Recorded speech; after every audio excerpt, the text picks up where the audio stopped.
Time is running out in the Gen 4 series, and we've seen a lot of good racing in the first two races that have seen James Bickford sweep the events.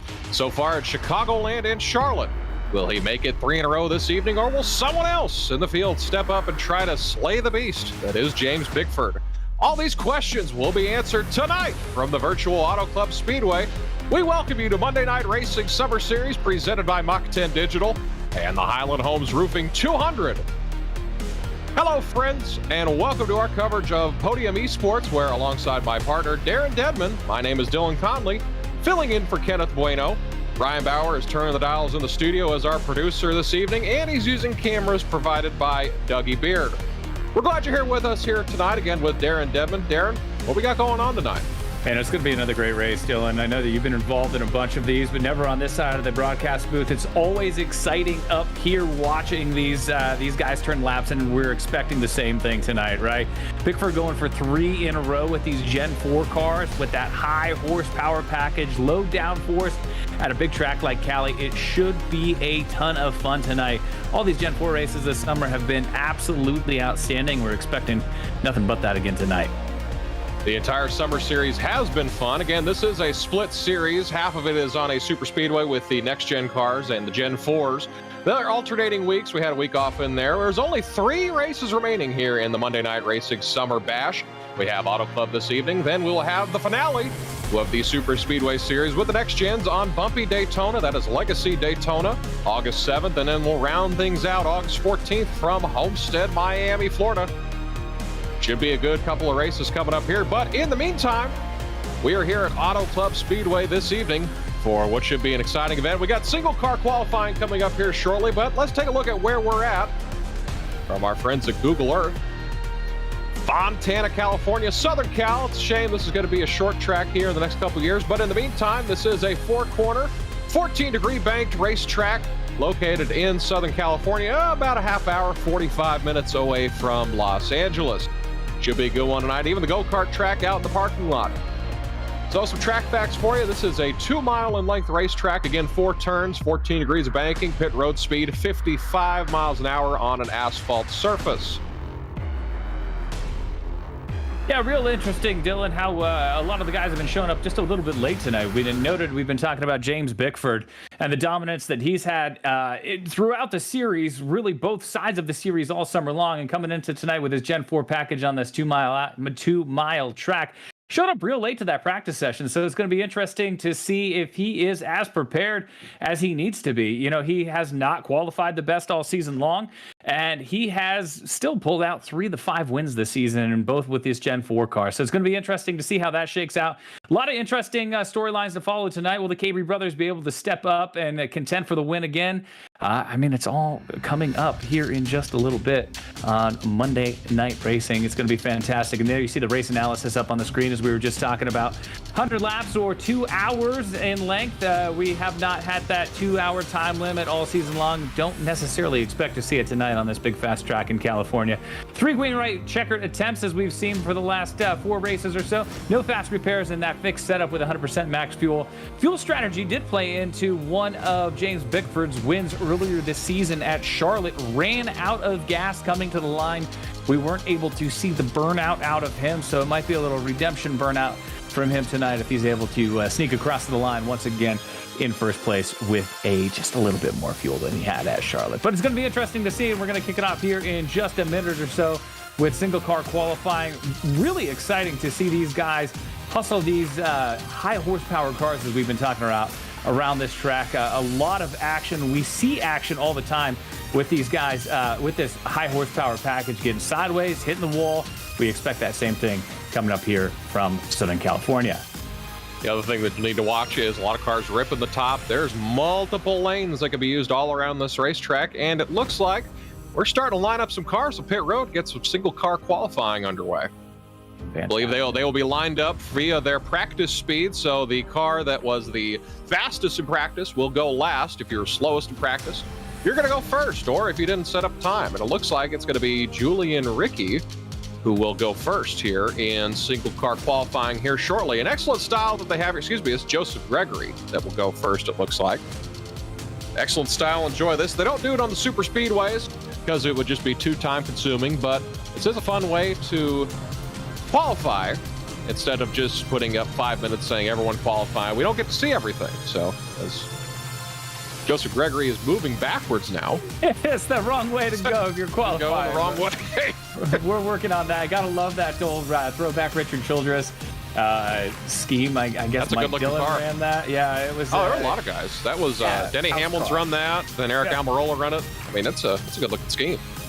Old time. I don't even think we've seen that paint scheme in like a throwback weekend either. Oh. It's surprising to see. It was so classic there in the early O's, I guess, for the Richard Childress, Joe Gibbs cars. But good to see it here on Monday Night Racing, even if it is going backwards and now just sitting still on pit road. It looks good just there. So we'll be ready to get some cars sent out here shortly. They're having seems like a little issue with the order here, as there are people in the session that did not lay down a practice time that will have to qualify first, or they will not be able to qualify, I believe. So as we see Steve Affont, who is moving, and the order based off of iRacing, if they did not lay down a time, it looks like they'll be allowed to qualify. So he is going to take his 54 behind the wall Chevrolet up to the line first. It looks like he's going to be ready to go. It's a good looking scheme. Great looking scheme. And, I do love, we talk about this because I am not a iRacing aficionado by any stretch of the imagination, really just stepping into all of this and learning about everything. But I love how much time these guys spend on their paint schemes. They really make these cars look great. And, between the Gen 4 cars and the next gen cars, the different series that we have going on through this summer bash, the guys really take a lot of time to put some time into making these cars look great. And Steve's car is just one of those. This beautiful number 54 going to take time. And the best part about Steve going first, he is going to be on the provisional pole to start. So even though he is slow in practice, he'll be able to wave that. Banner that he was first qualifier for just a second. He will take the green. They will only have one lap. They'll have the warm up out of pit, and they will take the green and the white together. It's only one lap. Steve Affont, of course, from Milton, West Virginia. He is a reporter for Behind the Wall Media. That's on his race car. And just watch him fight that wheel coming through 1 and 2. Even down the straightaway, he's looking like he's fighting that thing. Just a great shot from inside the car to show you how hard these guys are actually working. Look at him into 1. Just saw on that wheel up high, trying to rip that high line. Great shot from our producer, Ryan Beard, with that one. And sideways coming out of 4 to the line, clocking in with the fast time so far. He's going to break 40. No, he's not. He's going to lap in at a 41.13. So Steve Affont with a 41.13 provisional pole, obviously, at this point. He's on the pole as of right now. It was interesting. A couple of weeks ago, we did have the first guy out of the box. Did set fast time for quite some time, though. He went probably halfway through the session. I don't remember exactly who that was, but I think the last time we were in these Gen 4 cars, whoever went out first actually held fast time throughout most of the session. So going to be interesting to see how well that time holds up for Steve, as it looks like he's still on track, maybe trying to lay a second lap down, or I see him clicking off some time here. Oh, yeah. So that's going to move him to first place out of one car. So that's exciting. The next driver in line, I don't know who will be next. They're calling people. Race Control sending people to pit road. Looks like it's going to be Brandon Hoff. Brandon's in a little bit of pain these days. It looks like his Yankees are going to sell here at the trade deadline. So, I mean, if that's the worst thing that happens, yeah, that's a good day for everybody else, though, right? So we have a sponsor this evening, Highland Homes Roofing. Since 1986, Highland Homes Roofing has been the #1 company you can trust for all your roofing needs. Locally owned and operated in Sebastian, Florida. And they don't use subcontractors, guaranteeing the quality and craftsmanship their clients have come to expect. Highland Homes Roofing is deeply involved in the community and have brought together the best local talent to create their roofing dream team. They take pride in all aspects of roofing and look forward to serving their area's roofing needs for many years to come. Financing is available. For more information and to get a free quote, visit their website at www.highlandhomesroofing.com or find them on Facebook, Highland Homes Roofing. Trust them with all your roofing needs. As we take a look at Brandon Hoff, he has taken the green flag. A little bit different line so far. Yeah, it looks like a good lap. A little bit different line. He's not ripping the high line like Steve was. Yeah, he's down low, tucking it down low as you would expect for a qualifying lap here at Fontana. Nipping that white line down there at the bottom of 3 and 4. Once again, he's a lot smoother through the corner than Font was as he dips down below the line, and he will go to the pole by 0.6 of a second on that one. Brandon Houff clocking in with a 40.557 on the provisional pole once again by 0.6 over Stephen Font. It's a good looking scheme again, by the way. I think that's a kind of throwback to the Casey Kane McDonald scheme, if I remember correctly. It's a little Casey Kane or Bill Elliott in there. I think we've talked about this before, and I don't think it was Bill. I think it was the Casey Kane, maybe Dark Knight scheme, but absolutely. Yeah. It's one of those beautiful Evernham Dodges from back in the day. I think of that. It's an interesting, they ask you, well, who do you think of when you see this number? When I see that specific 9, I think of Bill Elliott. Of course, that's kind of showing my age a little bit. Then I think of Casey Kane pulling in for him as Joseph Gregory finally taking the track now. It's just a Rockwell Automation car. It looks like an old Joe Gibbs car, so it's a good-looking vehicle. It's a Chevrolet as you're on board with him. So who do you think about when you see this beautiful old hot rod? Well, I think about, for half of the race, I think of Eric Almirola, and the second half, Denny Hamlin. That's exactly where I was going with that. Great minds think alike, Dylan. Yep. Those of you who don't know, Rockwell Automation is based around the Milwaukee area. So they had Eric Almirola start the race because they wanted their guy, Denny Hamlin, to run the full race, but he was unable to do so because they were in Fontana, California. They said, Eric, you start the race. Well, he's leading the race, and he's led every single lap, and they rip him out of the car, and Denny wins the race, but prize money and the points go to old Eric Almirola. So credit the win to that was about 12, 13 years ago. Goodness gracious. Yeah. That might have even been longer ago than that. That might have been. Oh, yeah, you're right. We're getting old, man. We're talking about Bill Elliott and the die. We're going all the way back. Bill Elliott's not that old. I saw him race last year. Racing his boy as Joseph Gregory comes across the line. It looks like he will be the slowest so far to 41.4, roughly about a second behind Brandon Houff. Second and some change as Corey Doozer will come on track now in the 14 Bear Graphics car. Multiple cars on track right now. He's got screws. Yeah, Doozer came onto the track earlier. It looks like he is going to do Pelletier's lap. So Pelletier in this beautiful, looks like Carl Edwards, Roush Racing could be the. That's Carl Edwards' car. Well, is it a Biff? It could be Biffle though, right? The Biff, yeah. Is that a Ford Fusion? I know it's got the razor blades on the front, so I think it's a Ford Fusion. As he had an issue on Francis's lap here, as he'll come across the line. It's interesting. I believe race control told him to go, so that's odd. So. As Francis comes, he's 4/10 off. Brandon Houff is still on the pole at the moment as Francis runs a 40.951. Second car into the top 4. And here we go with Corey Doozer.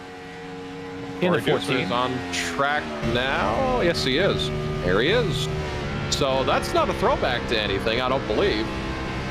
No. What I do love, though, is the different years and makes and models that are available to race on Gen 4 night, right? Yes, so we just saw Ford Fusion on the track. So this is the later Ford Fusion from probably, 09? Yeah, 09 to 11 or 12, somewhere around the COT era. Right. And then the one we just saw out of Pelletier was the older one. So I don't even know what year that would have been. Whereas again, we're talking about getting old, but great just to see. It's a very throwback, really, to the 80s and days. Before the good old days when there were different makes and models and everything on the track. So it's fun here on Monday Night Racing to see these guys mixing it up in different body styles from the same generation, but different eras, different years on these cars. It's Julian Ritchie now on the track in the 97. Let's see how he cranks out the lap. By the way, Corey goes to P2 right now with a 40.6 at the moment. This looks like transformed from a Gen 6 scheme. It looks like a scheme that Nick Ottinger ran, I believe, when he won the Coke Series title in 2020. Okay. That's all I think about when I think of Logitech is I mean, that's fair. I saw the 97 with the black and the squiggly on the side, and I went back to little Kurt Busch Roush Racing days. But yeah, no, I see a black and blue 97. I think of the Sharpie car that about destroyed the pit road wall at Homestead. Absolutely. Luckiest break, I believe, in the history of NASCAR. I think Jimmy Johnson or Jeff Gordon would have another title, as this is Julian coming around the final corner. He will cut it down across the apron. You'll see a lot of drivers do that. Well, sort of. As he will cross the line. That is good enough for P5, a 41.352. Do love seeing the consistency out of these guys, though, right? We talk about, to the novice, this is a video game, right? But you see the hard work that these guys put in.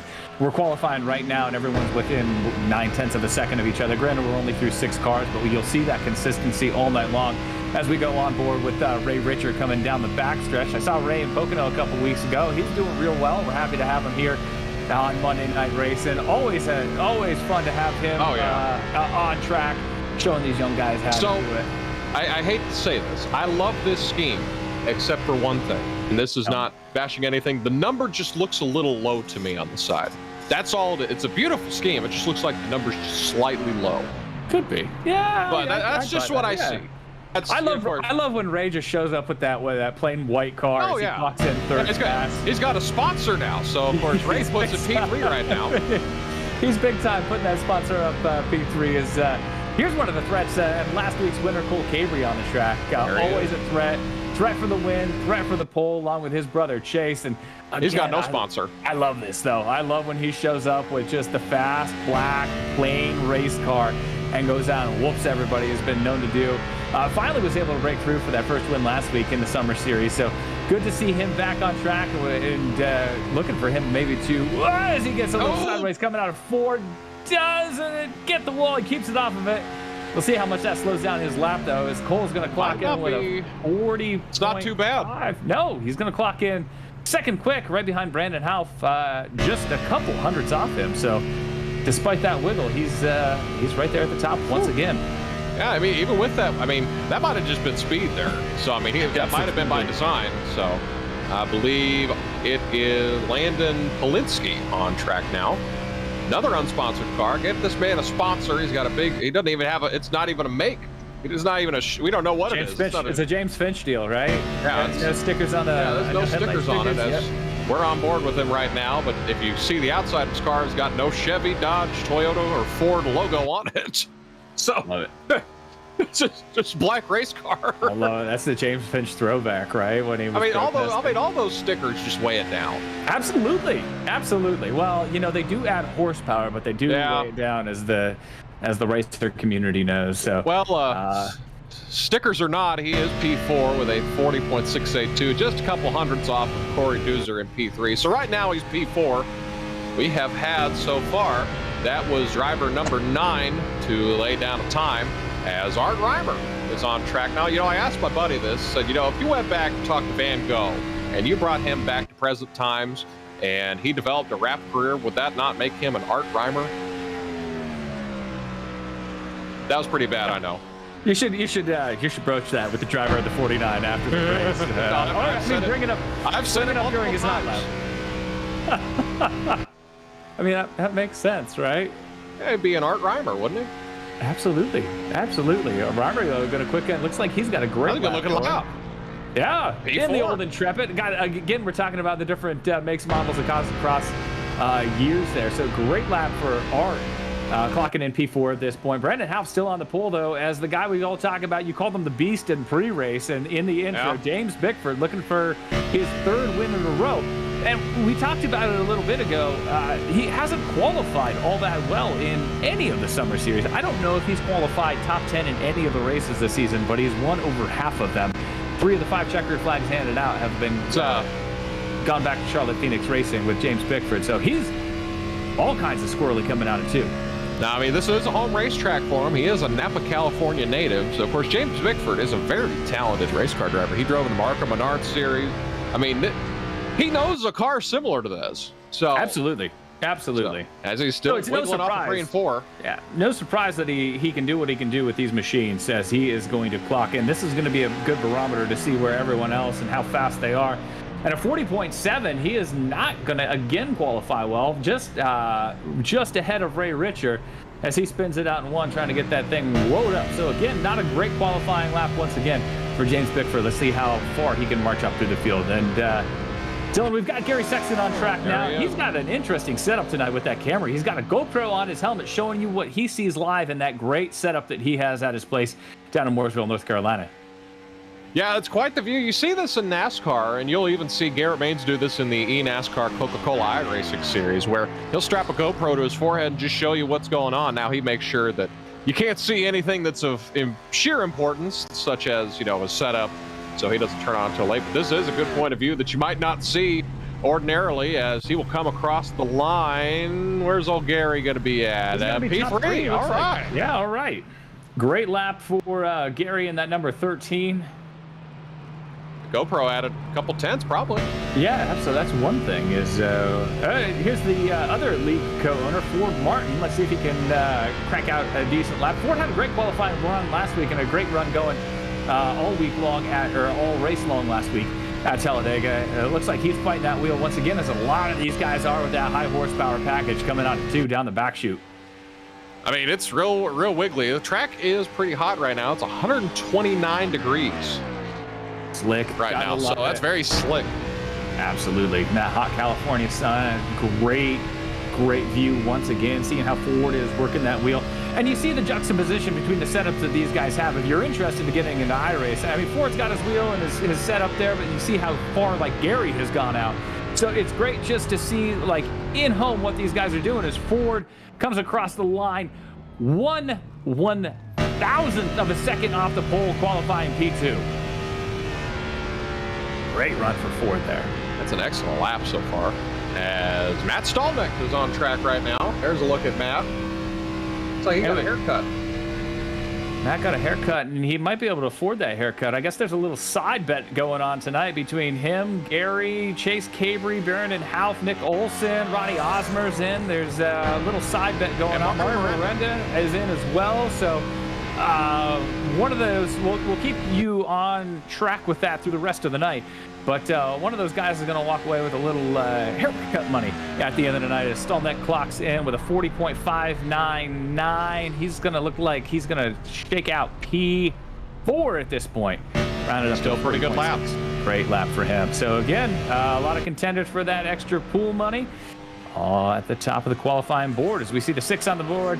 Toyota Camry of Matt Alverson. Great looking scheme out for him as well. Oh, we about lost it there. Looking at a scheme, this is a Supra. You know, I get big Dale Earnhardt Wrangler vibes from this car. It's not a throwback, but that's just, you know, I see that shade of blue and that shade of gold. That's what I see. But I mean, this is good looking cars. Of course, it wasn't almost a good looking car, about clobbered the wall off of 2, but here he goes through 3 and 4, about lost it again. He's sawing on that thing as he's off of 4. Comes Matt Alverson to the line. That lap will be good enough for, yeah, it looks like 13th. So it's a 41.154. He'll be right behind Steve Affont, who he was just about 200ths off of him. Say it, Dylan. I know you want to. Oh, it's Heim time. Corey Heim is on track right now, the NASCAR Craftsman Truck Series driver. Also drives in the ARCA Menards Series here and there, and he is the point leader. He is the point leader as well in the RaceEPI.com number 11. So I wanted to say it, you know, it's time right now. So as he is on track, I don't believe he's ran at Auto Club in real life. I could be wrong on that, but I don't believe he's not old enough, I don't believe, to have run it in the trucks. So, I mean, unless he was a West driver, as he will come around to the start-finish line, and Corey Heim has put his car on the pole at the moment. Corey Heim lays down a 40.514, couple hundreds faster than Brandon Hoff, but Corey Heim is your provisional pole sitter right now. Perennial contender here on Monday Night Racing. Corey Heim missed last week's race, looking for a little bit of redemption here tonight, and he's going to be starting up front regardless if it's on the pole or not. As we see Ronnie Osmer with one of my favorite setups. It's basically just the Rowdy poster in the background. That's God, a good love looking that. poster. Yeah, Anybody got a dude wipe? I mean, I don't. I'm just chilling tonight. That's a good product, by the way. I'll take your word for it. So, of course, Ronnie Osberg, he had a big weekend this last weekend, with all the Cup and truck spotters. They normally, when you have a NASCAR weekend, they all spot all 3 races, but they had spotters special for Road America, and Ronnie was the spotter for Anthony Alfredo this last weekend at Road America. Another Monday Night Racing veteran as he dips low across the line. 40.593 for him. He's going to be again in the top 5 as well. Clocking in P4 as Leighton Sabile now on track with another guy that I ran into at Pocono a couple weeks ago, working for that Venturini Motorsports team, as he's representing the Hog Tamers here tonight. Teammate with Corey Heim, and I believe also Monin Rahman as well. Don't know if we'll see him tonight, but Leighton Sabile, again, another threat here on these big, high horsepower, low downforce tracks, as he's clocking around there 3 and 4 in the 25. Leighton can really drive. I've been sim racing with him for a better part of 12, 15 years. So this guy can wheel. He's off turn 4 as he comes down, cuts the apron, over to the start-finish line, and Leighton will put it P11, just ahead of James Bickford in 12th with a 40.709 here for Leighton Sabile. And again, if you're watching at home, do note that these guys are going out reverse order from their practice speeds as well. So we do expect them to get faster and faster throughout tonight. Chase Cabry trying to chase down his little brother right now. Little brother Cole, last week's winner, clocking in at P5 right now. But the Cabry boys always fast here on Monday Night Racing. We expect nothing else out of Chase here tonight as he comes through 3 and 4, taking that down line, that low line down low, washing up a little bit as we've seen these drivers do coming out of 4. He'll pull it down again down low to the start finish line, and Chase Cabry gonna clock in with a 40 on the pole. He's on the pole by a great lap for him. That is fast too. That's a phenomenal lap. Wow. So the Tampa, Florida native puts it on provisional pole, a full 10th ahead of Corey Heim. As we move on to our next driver, Joshua Slade in the 01 car. That's a very wide font. It looks like an upside-down 10 on the side of that car as you're on board with him. Smooth getting through one. Yeah. It really, from the guys that we've seen sawing on those wheels, he really was smooth through there. Let's see if that results into a fast lap for him. And we should be getting faster and faster as we've seen the Junior Motorsports logos on the hood of that 01. Real smooth looking line for Josh Slate. Let's see if that results in a fast lap. The pretty ones aren't always the fastest, but he's going to pull it down low at a 40.622. Top 10. Not going to be on the pole, but a solid top 10 qualifying run, right, Dylan? That's pretty good. We'll see if it stands. If he stays in the top 10, we've got a handful of drivers left. One of them included Michael Fisher, who is crossing the line now. He will take his 1 lap. Again, just 1 lap qualifying here. So instead of the usually customary 2 laps, or usually customary just qualify on your own, we get a good look at everybody before they qualify, before they race tonight. So Michael Fisher going down the backstretch. This is a good looking scheme also. I get big Ryan Vargas vibes with the 30 on the side of it. He's had different schemes in the Craftsman Truck Series this year. So this is a good looking car here. Good looking line through 3 and 4, pretty smooth. As he comes off of 3 and 4, cuts it back down, probably, there he is, cutting across the apron a little later than some of the guys in the field, as he will clock in P3 for Michael Fisher with a 40.540, and he will punch in on the second row on the inside line in P3 right now. Talk about our next guy here, Mario Miranda. Yeah, I love this kid. He's very respectful in the races. He's very talented at what he does, and he is fast wherever we go. That Sooner Esports Toyota, great kid. If he finishes in the top 3, great interview, as we talked about. Super respectful of the drivers out there, just trying to gain respect, and he's doing it because he's fast, and he tries to keep it as clean as he can. He's had some tough breaks here on Monday Night Racing this summer series. But what a talent, and just a really cool kid to talk to as he's going to clock in, coming across the line with a 40.4. He's going to be on the front row. At the moment, got a few more, might have something to say about it right now. But that's an excellent lap from old Super Mario as DJ Cummings is on track now. He's in the eNASCAR mobile. It's a big Ford logo on the back of that car. It's a good-looking car. Love the new branding that eNASCAR has gone to with the NASCAR colors. Does he almost clobber the wall? I think he did get the wall. Yeah, he's in the wall. So we'll have to see if that voids his lap or not. If it does, it'd be a bad break for DJ Cummings. If his lap does not count because he clipped the wall, then we'll have to see.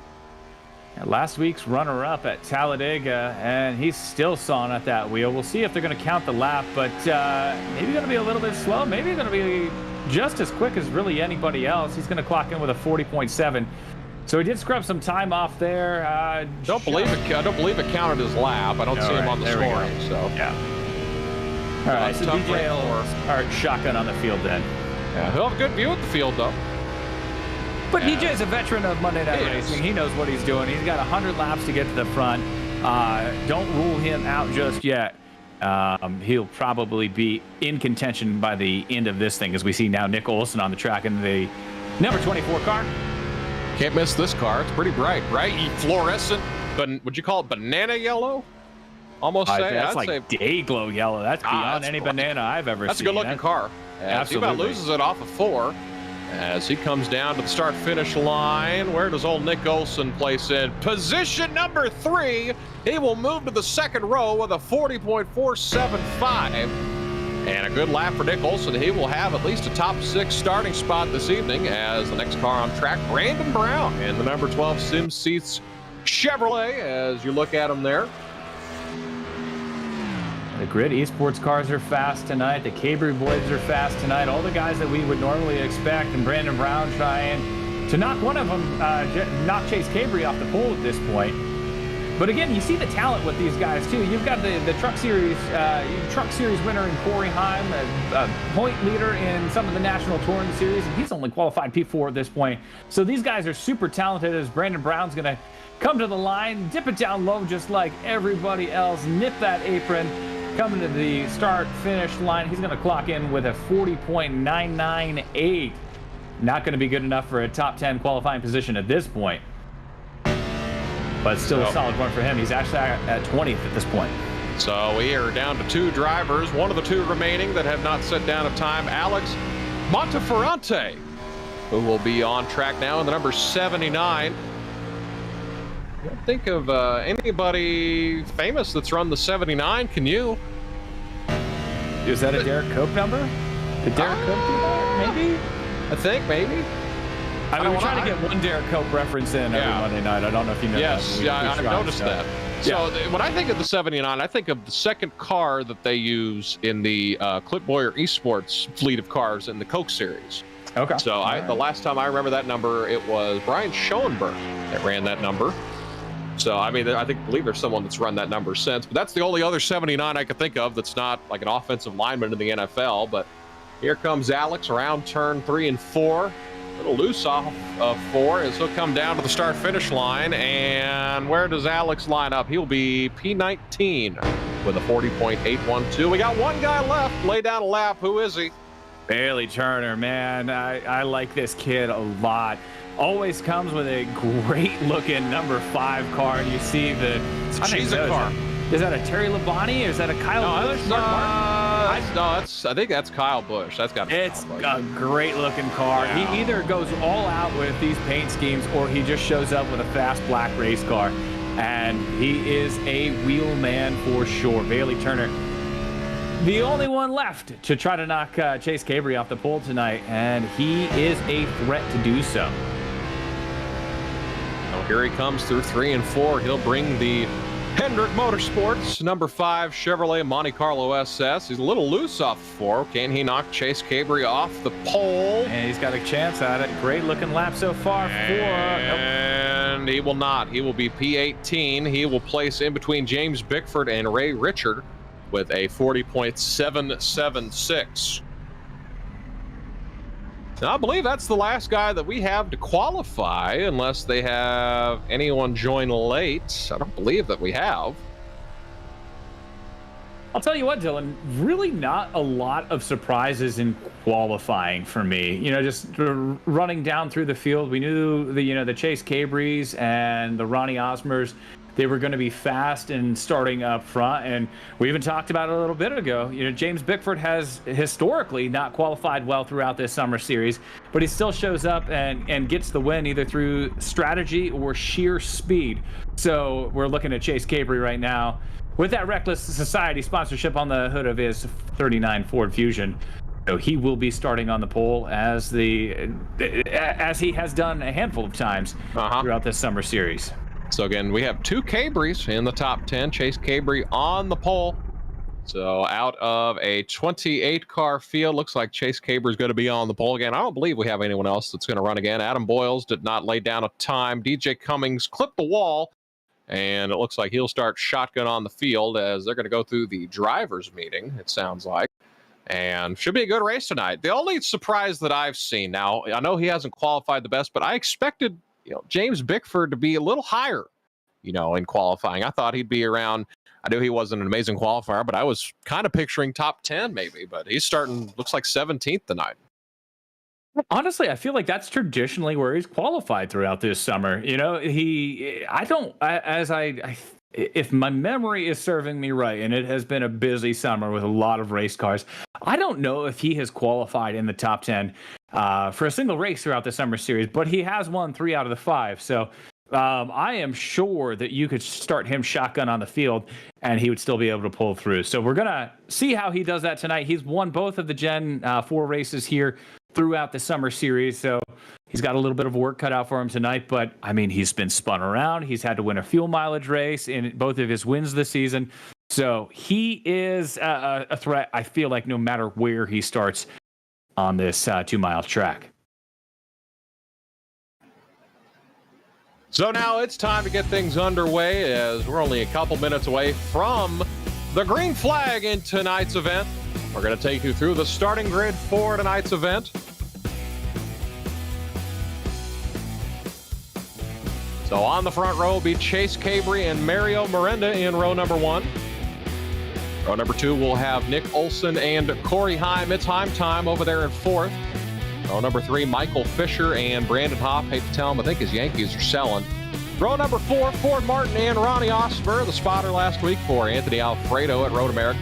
And Colt Cabry, Matt Stalnick will be row number 5 here tonight.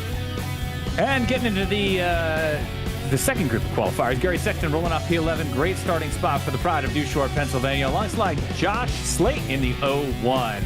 Row 7, Corey Doozer in that beautiful number 14 car. And Art Reimer in the 49 rolls off P14. Row 8, Landon Polinsky in the 22. And Leighton Sabile, one of the Hog Tamers guys, rolling off P16. Back in row 9, it is James Bickford, the aforementioned back-to-back winner here in the Gen 4 series, and Bailey Turner in that fast number 5. Row 10, Ray Richer in the 57. Great paint scheme for him tonight. And Alex Monteferrante in the number 79 rolls off P20. Love how you said that. Row number 11, Francis Pelletier will roll off 21st. Alongside him, Brandon Brown, P22. Steve Affont. The next row number 12, he will be in 23rd. Matt Alberson rolling off in 24th place. Julian Rickey, followed by Joseph Gregory in the next row. That'll be row 13. And the final row, DJ Cummings and Adam Boyles. Neither of them set down a time here in qualifying as we're ready to go racing here at Auto Club Speedway. Maybe a little bit of a short field tonight, but it should still be a fantastic contest. A lot of the regular Monday night racing ringers in the field tonight, and they are all looking fast. Any favorites or any to watch out for, Decon? I mean, the guy that's won the last 2, James Bickford's always a threat. If I had to make a pick, I would probably say Corey Heim. I mean, that's a safe money bet, right? As I say, oh yeah, the guy that's won the last 2, I said, oh, this other guy that's not him. I love the kid. I hyped him up in the pre-race roll when he was qualifying. If I had to take a number, I'll take the number 89, Mario Miranda, to pull off the win tonight. Yeah, realistically, there's not a bad pick in the field. Honestly, no. And that's the fun thing about Monday night racing. As someone who bleeds motorsports, right? This is some of the most exciting racing you will see on a weekly basis. I am maybe sitting here in the broadcast booth, but I am a fan of what these guys are doing here on Monday nights. So it's going to be an incredible show over this next 100 laps here from Southern California on that beautiful old weathered surface that we had a bit of due to in real life earlier this year. But it'll live on here on iRacing, and it is going to produce one heck of a show here tonight as we roll off on this parade lap for 100 laps around the old lady of Southern California. So we're ready to go racing here. 28 cars, 100 laps. This is Monday Night Racing and the Highland Homes Roofing 200. Pace car ready to go off. It will duck down to pit road. The field is in the hands of Chase Cabry. Barney the flagman will have the green flag here. And we are ready to go racing here at Auto Club.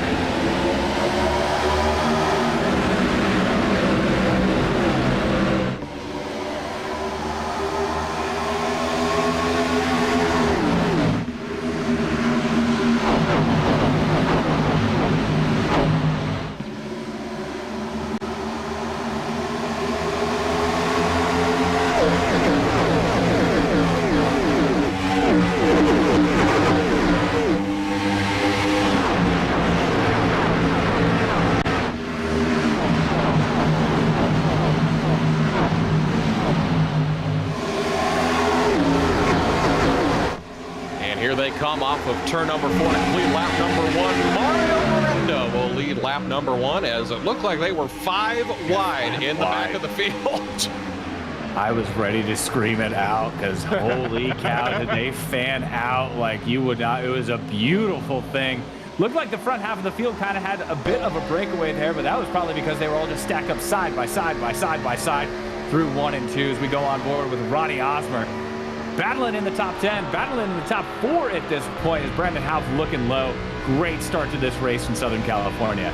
You know, we mentioned in the pre-race, there's going to be multiple lanes available. So it's going to depend on driver comfort level, driver uncomfort level, on what they determine to do as Chase Cabry, Mario Miranda can't figure this out yet as Miranda has led both laps so far, but they've been side by side here to start this event. As you'll see, he's running up against the wall as we're on board with Mario Miranda, as down on the bottom is Chase Cabry. It's a good look at Mario there. Great look at him, and it seems like they're pulling the field at this point too, battling side by side. That's what you got to love about this Auto Club Speedway. Chase again going to look low going into 3 and 4. Though Mario's going to cut him off, and it should once again be Mario's lap. But again, as the field gets spread out, still side by side racing. There's that Brandon Houff in the back of the pack. Great racing here as there's still a battle at the line between the front two as they continue to pull away from the field. Well, Mario's been able to clear Chase Cabry now as Cabry is all on him like a cheap suit as they pulled about a 0.5 of a second lead over 3rd, 4th, and 5th as they can't figure it out. It looks like Michael Fisher is going to move into 3rd place.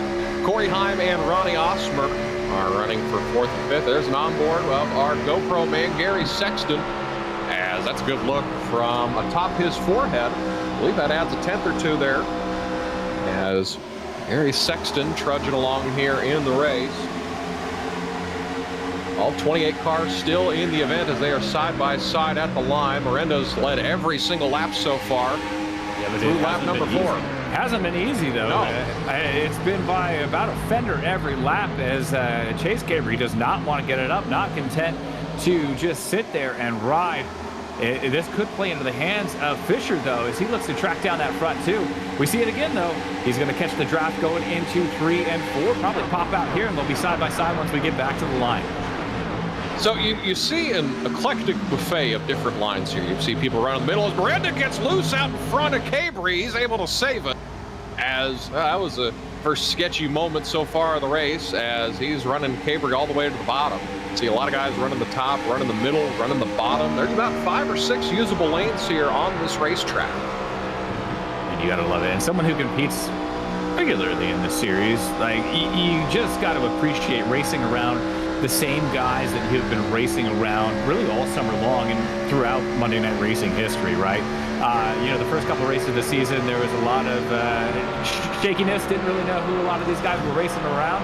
A lot of cautions were just as field, they get it saved. What a save! Miranda ran through Chase Cabry. They both saved it. Michael Fisher's going to cash in now. He'll move up to 2nd as now Miranda's going to try to run away, as Cabri might want some payback, as we'll take a look at that replay. As Cabri did the slide job on Miranda. Miranda cut him no slack. That was about our first caution of the day, but a pair of good wheelmen there were able to keep us under green. Absolutely. We've talked about all night long Mario Miranda looking to gain a little bit of respect, but maybe not, maybe taking a little bit right there as he gets into the back of Chase. Still like a bit of a racing deal, though. But again, no slack here in the early on as Mario Miranda continues to lead. He's led every single lap so far here in California. So, yeah, I mean, it's been without multiple events that have gone on so far, but Michael Fisher's been the big winner out of this. You know, I can't imagine that they would do this too much longer without burning up tires, so I can't imagine Chase Cabri will forget that later in the race. Oh, no, absolutely not. What's that Jimmy Spencer line? Elephants don't forget, something like that? Something like that. You're old school, you remember what was I'm not that. You keep acting like I'm some in 2003, 2004, if you're talking about Bill Elliott in the 9, you absolutely remember. I was 8 years old then. You act like I'm just some dinosaur lumbering around, just watching racing my whole life, which well, at some point I will be. But is that wrong?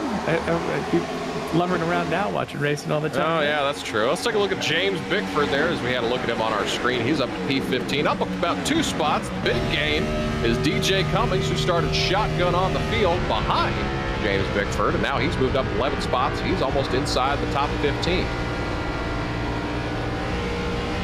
We were talking about that side bet earlier in the evening. At Stallneck, Sexton, Chase Cabri, Brandon Houff, Nick Olson, Ronnie Osmer. I guess it's Chase Cabri at this point, leading that side bet as we're about a tenth of the way through the race. So, again, one of those things that we're going to keep our nose on throughout the night and just make sure who's going home with a little, as we're calling it tonight, haircut money at the end of the night. As we're on board with DJ Cummings, last week's runner-up. Trolling back, we have one car spinning into pit road. Can't see who that is. We had one car, I couldn't tell who it was. It's Julian Ricky who was spinning. He almost went down pit road, but he has it corralled. I don't believe that's going to be a caution as they've kept it green.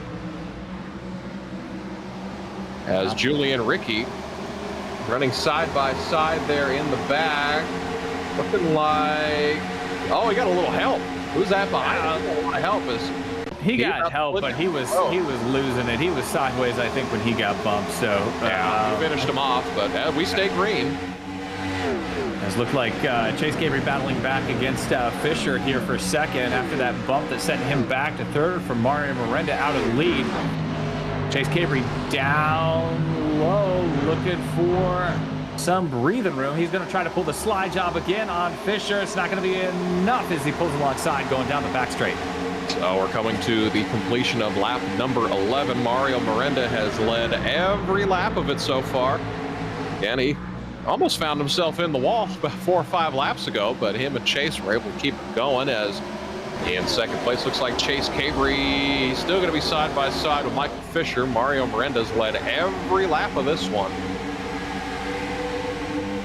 You got to look at Cole Cabri too. Start a little bit further back. He's picked up a couple positions right now. Now into the top 5 in that fast black race car. Looking low on Corey Heim. Last week's winner from Talladega, finally able to pull off the win here on Monday Night Racing over DJ Cummings. So he's looking to battle as it looks like Corey Heim now going to look low on Fisher for third.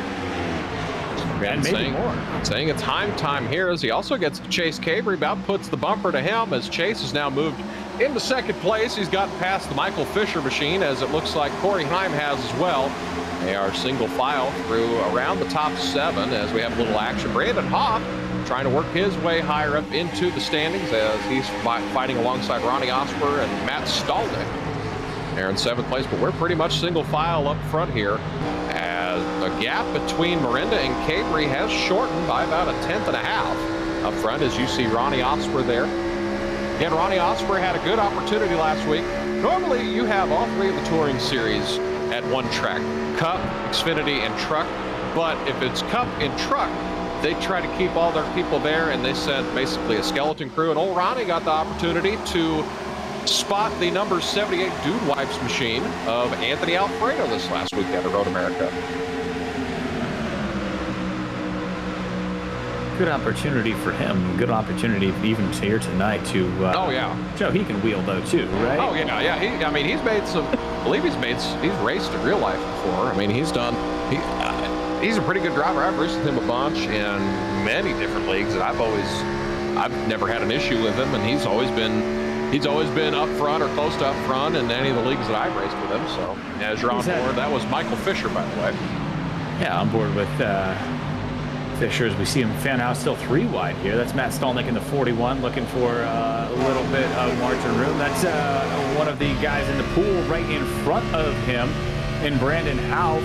Alf able to maintain that position right now, but they're all chasing Chase Cabry for the big haircut money tonight. So I want to point something out while we have Matt Stolnick up on video there. Does he have this race on in the background there? And that absolutely looks that looks like, I mean, that's pretty good.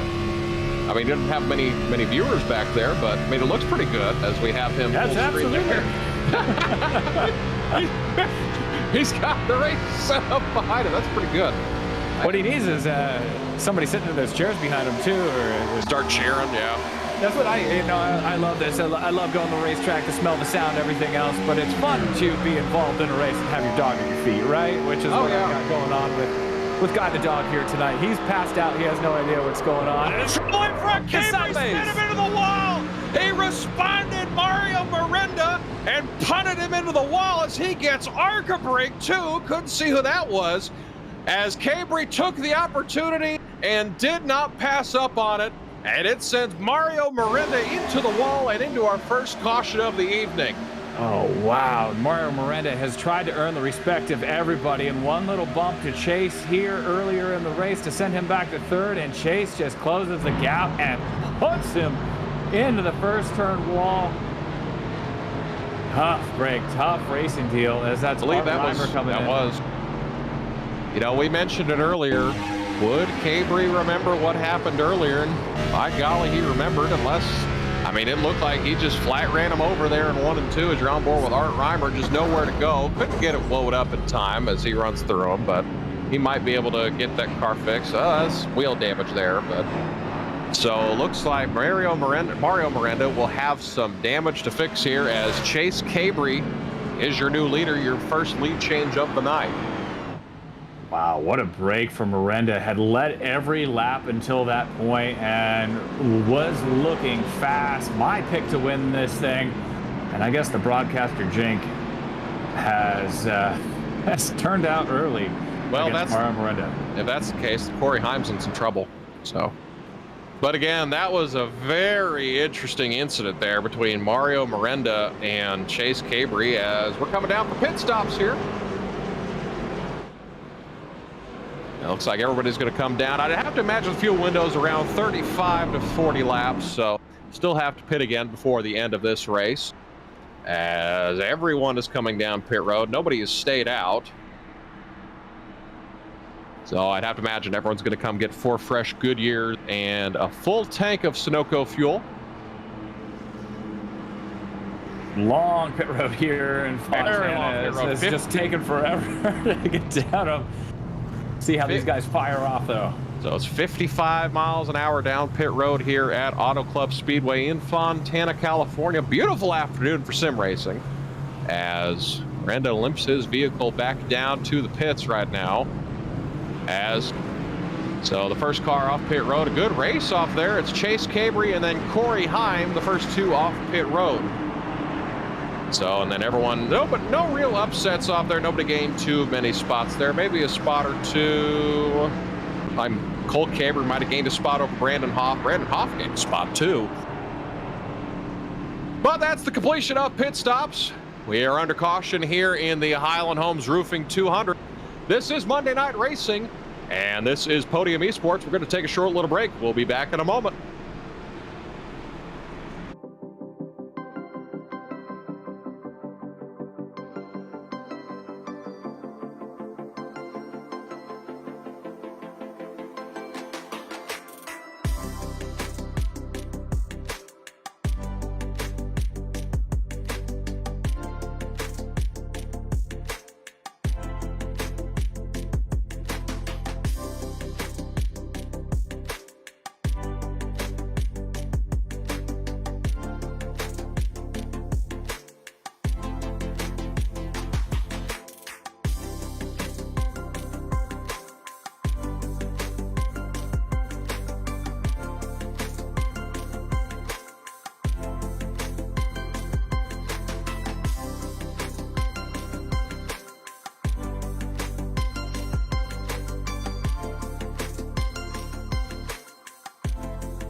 Mach 10. Let's give Mach 10.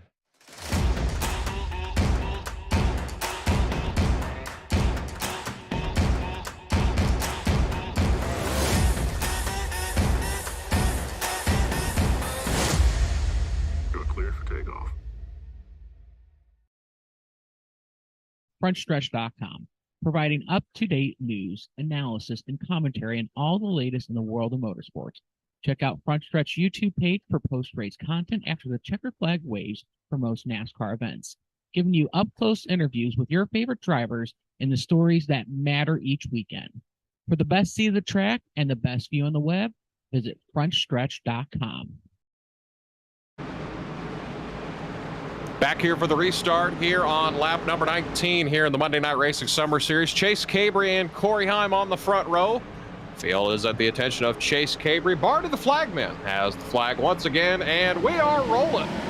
Back under green here at Auto Club. Heck of a jump for Chase there. That was a He's good out start. to a 5-car length lead already. An excellent start for him. Heim got shuffled to the top. He tried to block the top, about got wrecked. As we had a lot of moving and shaking there at the start, as Michael Fisher is going to try to clear Heim off of 2. And he's going to have him cleared. He's going to move into second spot. Of course, 2, he's got an EPI train behind him as it's Leighton Sabile and Corey Heim there.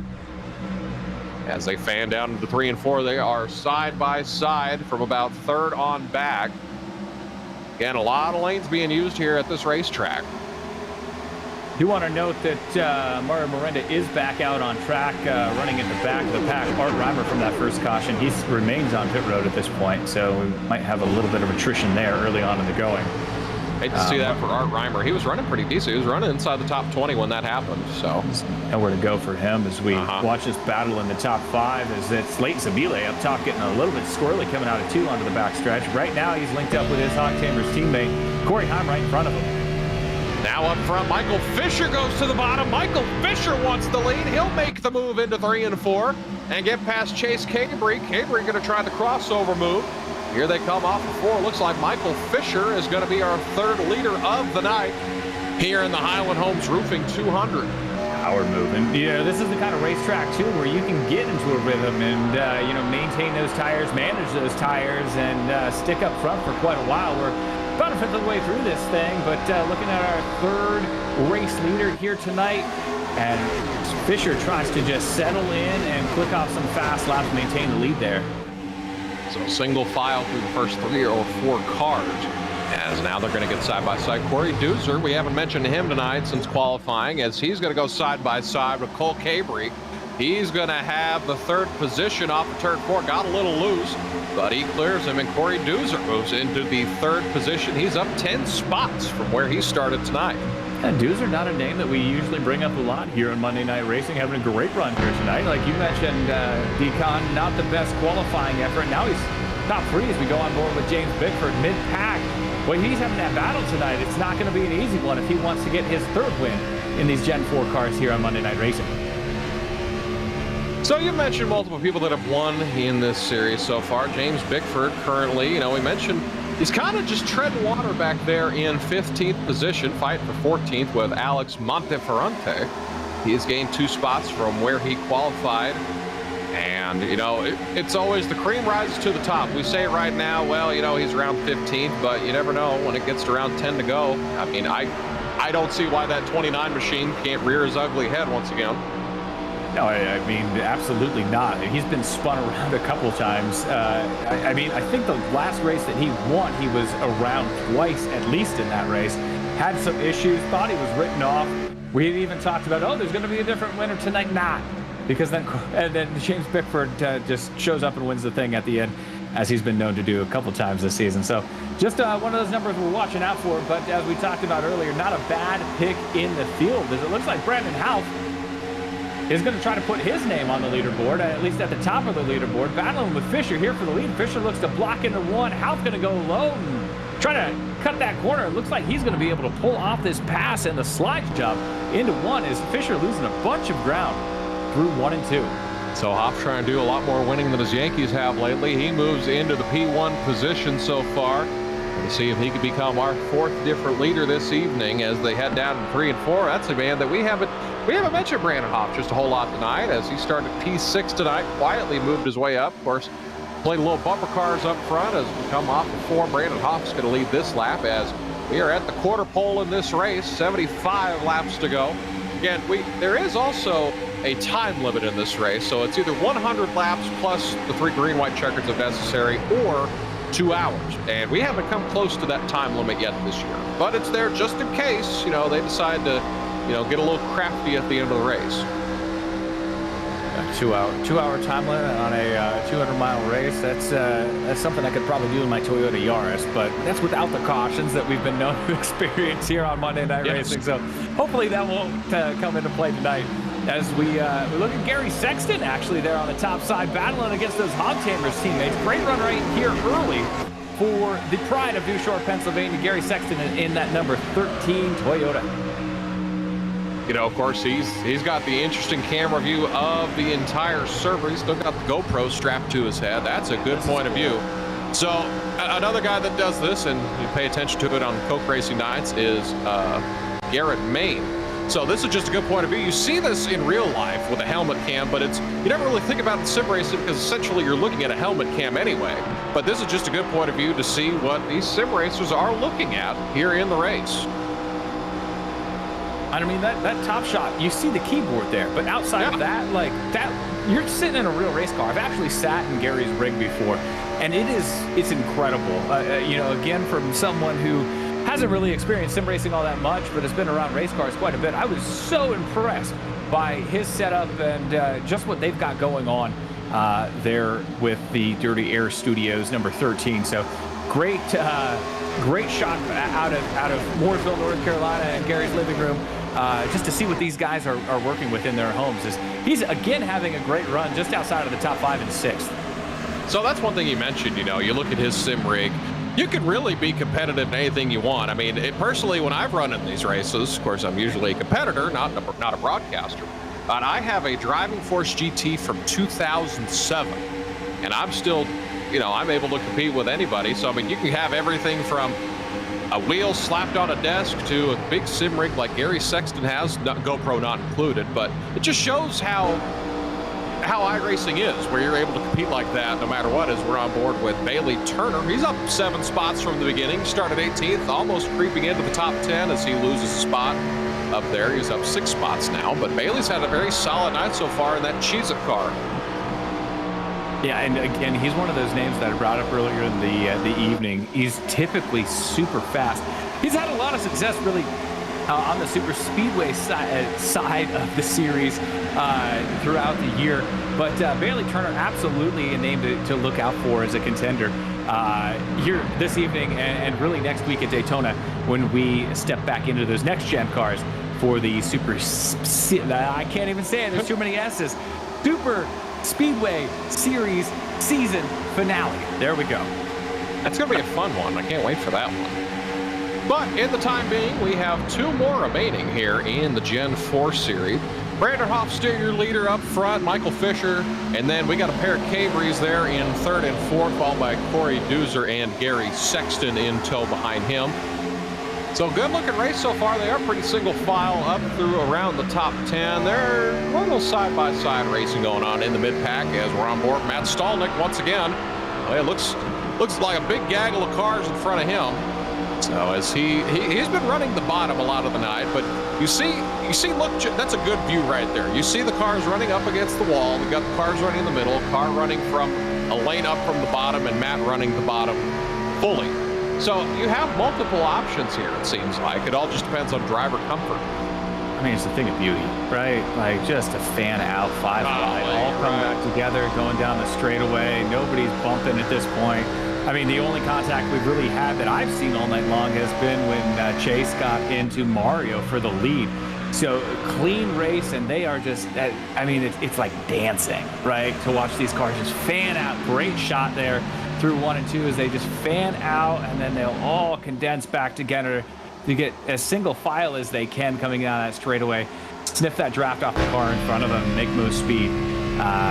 Going down into 3 and 4.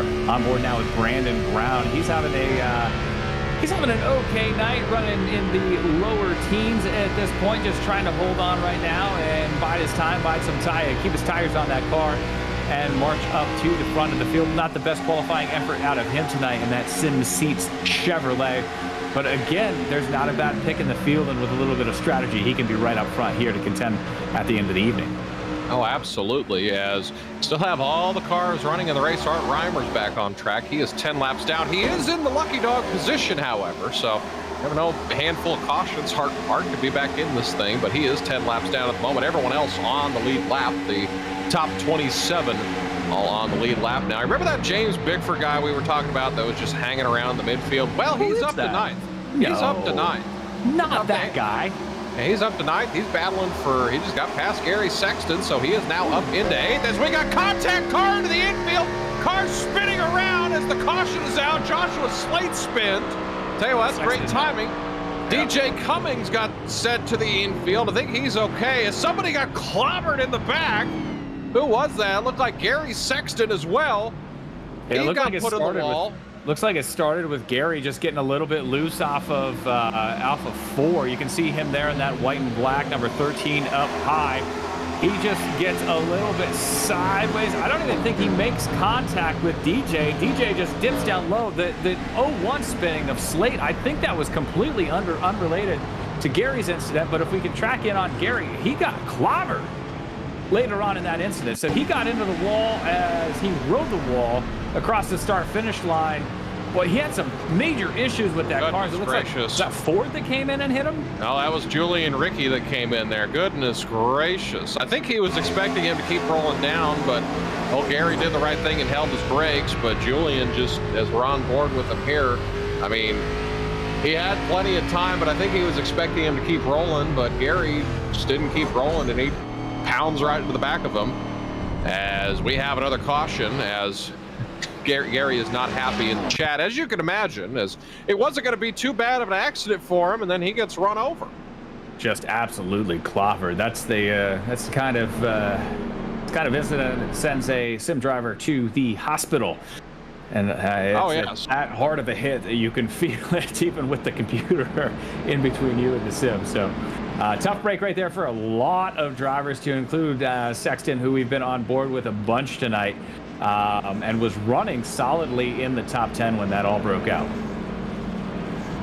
So we're going to come down, have another set of pit stops. Look like Brandon Hoff, the only one in the top 5 to come down pit road. Now this will get interesting here soon, as let's see, Michael Fisher stayed out, Chase and Cole Cabry stayed out, Corey Doozer stayed out, James Bickford will move into the top 5. No way, Nick that Olson, guy? yeah, top that 5? guy. Nick Olson, Alex Monteferrante stayed out, Matt Alverson, and Art Reimer is the lucky dog. He's 9 laps down now, so the comeback is on for all Art Reimer as everybody else is pitted. So we'll have to see who comes out and line up behind Matt Alverson. The top 9 have stayed out. Again, the fuel window is about 30 to, I'd say about 35 to 40 laps or so. So we'll have to see who comes out here first, as Brandon Hoff's going to lead the pack off of pit road.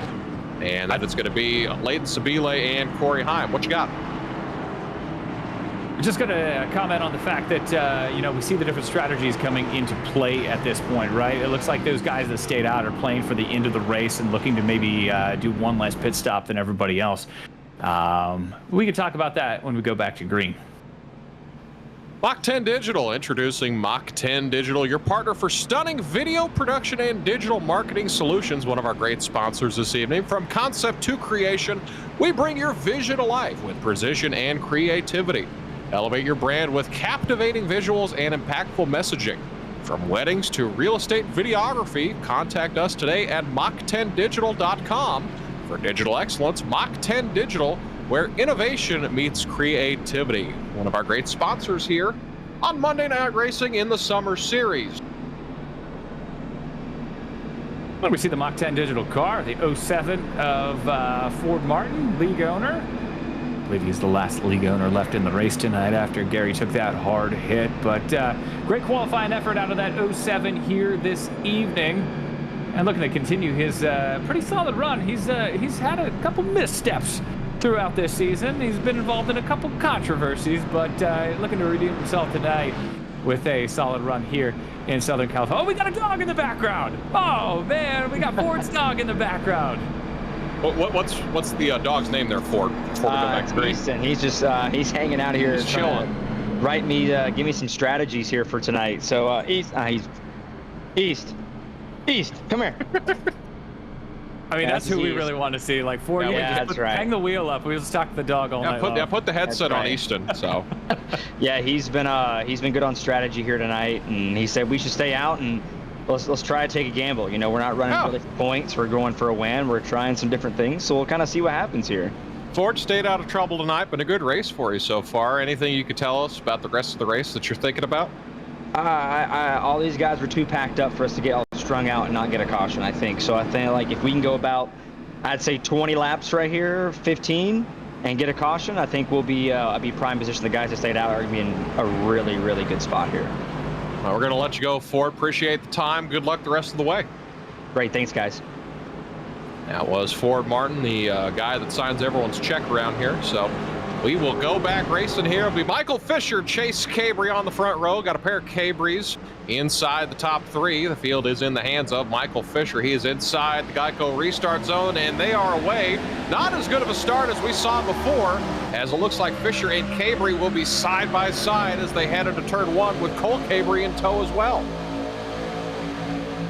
And great racing now down through 1 and 2 after that caution. Let's see how those fresh tires and full fuel loads play, as it looks like Brandon Houff with a heck of a run, passing 3-4 cars through 1 and 2 in that red and black number 9, that old Casey Kane throwback as we've discussed. He's going to get another one going down the backstretch, and he might get another one. He's going to go right past Cole into 3 and 4s. Leighton Sabile's on his bumper. These guys are marching to the front of the field with those fresh tires. Holy cow, what a run.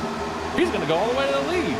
Well, this has been quite the restart. Now I think everyone's taking notes of that. Tires really matter in this one, as we have contact in the back, problems in the back. We have a car spinning, couple cars in the wall. Can't tell who that is. I believe it's Joseph Gregory, who's spinning towards the infield. Now he's got it saved, got a lot of front end damage there. As we'll take a look at that replay. At Podium Esports, they look like they're about to be 4 wide there, as the field just kind of accordioned, and whoever that was, he came down and he clipped the 19 of Francis Pelletier and just hit the wall and spun through the front stretch and did a little yard work there. He's about got clobbered by whoever that was. He about had another incident. I think that was Ray Richer that about clobbered him through the grass, but I mean, Ray's just doing some evasive driving as we're on board with him here, as he's seeing, oh my goodness. I love Ray. I'd love to have been on board with him through that one. Golly, well, he might have had a little incident during that. he was driving through the grass just fine, then he sees the 20 pop out of nowhere. Hey, so we talked about that caution, though. Let's talk about that run Brandon Houff had. From where did he restart? Outside of the top 10 and past all those cars in one lap. You know, Jimmy Johnson, I think this is where he famously won in the Superman scheme, correct? And Brandon Houff, with those 4 fresh field goods on that Dodge, just charged up through the field to take the lead in 1 lap. Incredible run for him there to pass that many cars in 1 lap.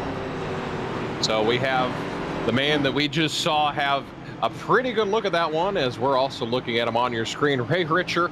Ray, you had a good look at that one, but you didn't expect it to be that good of a view.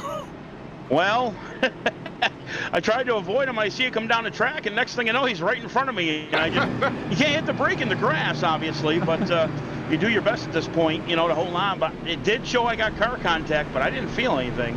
Car looks clean on our monitor and our screen here, but I mean, you just barely missed him. I mean, I think you could smell what he was having for breakfast there.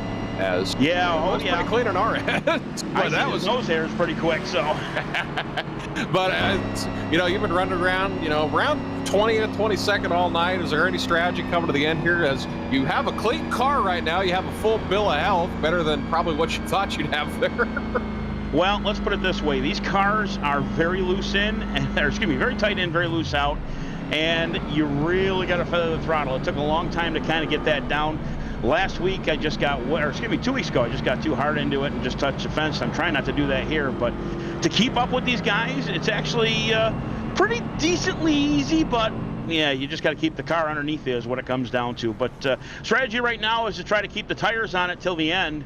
Obviously, we got more than half the race to go. With that being said, the tires are not in bad shape. I'll give something away right here. I didn't get tires last time, trying to save a set to the end if we need it. But otherwise, she turns pretty good. I can't knock it. Well, that's pretty good. Hopefully that turns around for you. You get a little luck at the end there, but everybody you got to thank. Right now, Bruzy Racewear, USA.com. Check them out for your race gear today. Racer gloves, what I got on right now tonight, part of their affiliates. Pro Auto Service while I'm at it. I know I didn't win, but what the hey, you're asking me to gas some people, so I'll take the chance. But no, Pro Auto Service, SK Sim Racing, and everybody else has helped me get this far. But Monday Night Racing, I finally got a chance to be a part of it, and I'm having a great time with it, fellas. You know, you're a former podium commentator yourself. I'm just trying to fill some big shoes there. Well, they're size 12s, and I'm a big guy as it is, so fill them as much as you can, boys. Hooray, I appreciate it. Good luck the rest of the way. Appreciate it, fellas. We'll see if we can get up there. You bet. Go get them. That was Ray Richer there. He had a good look at that last one, as I believe everyone that did not take tires that last stop took tires now. As You got to. I mean, you have to. You saw how much of a difference it made there. Cow. It was like those guys were standing still when Brandon Houff came by. Like, it was just like everyone else was tied to a pole, and Houff just marched from nowhere to the lead. So I guess that answers the question. Tires are a necessity.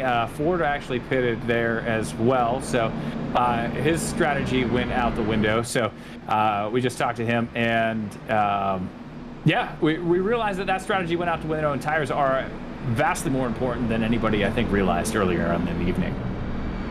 So we are 1 to green. The field is double file. Don't have a choose cone in this league. I've seen a lot of leagues that do that, but not like the big leagues in real life where you can decide which way you go. But Brandon Houff, Chase Cabry will be the front row.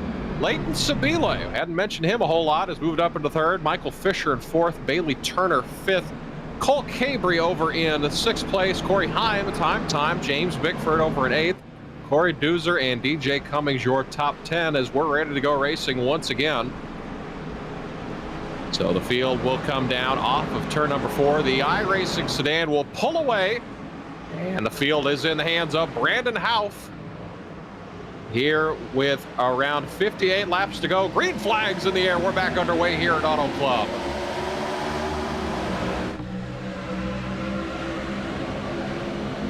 Great restart by Houff as they head down into turn number 1, as Leighton Sabile clears into second place. Bailey Turner in third. And then they fan out wide, 3-4 wide behind them, as they're 4 wide in the back. As we got wrecked. Problems off of turn number 2. We have cars spinning toward the infield. That is Alex Monteferrante, who has spun through the infield, and the caution is out once again. A quick caution once again after really the first clean 37 laps or so, only one incident. We've had 3 quick cautions here as Alex Monteferrante in the 49 just down low. Run over. Just got run over by the 22 there. It's going to send him spinning down the backstretch. Very little damage, if any, on that number 79 car. As take a quick break here on Monday Night Racing.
Mach 10. Let's give Mach 10.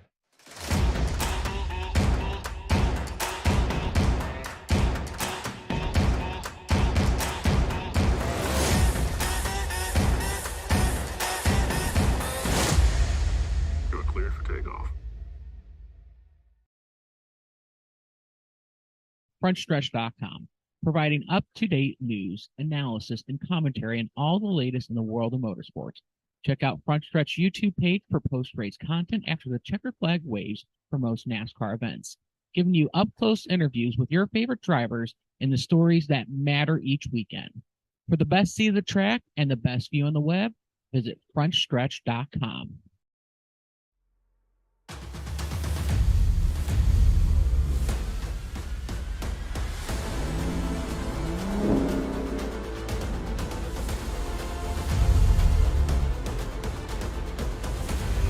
Request permission to engage with the task conducting staff. Over.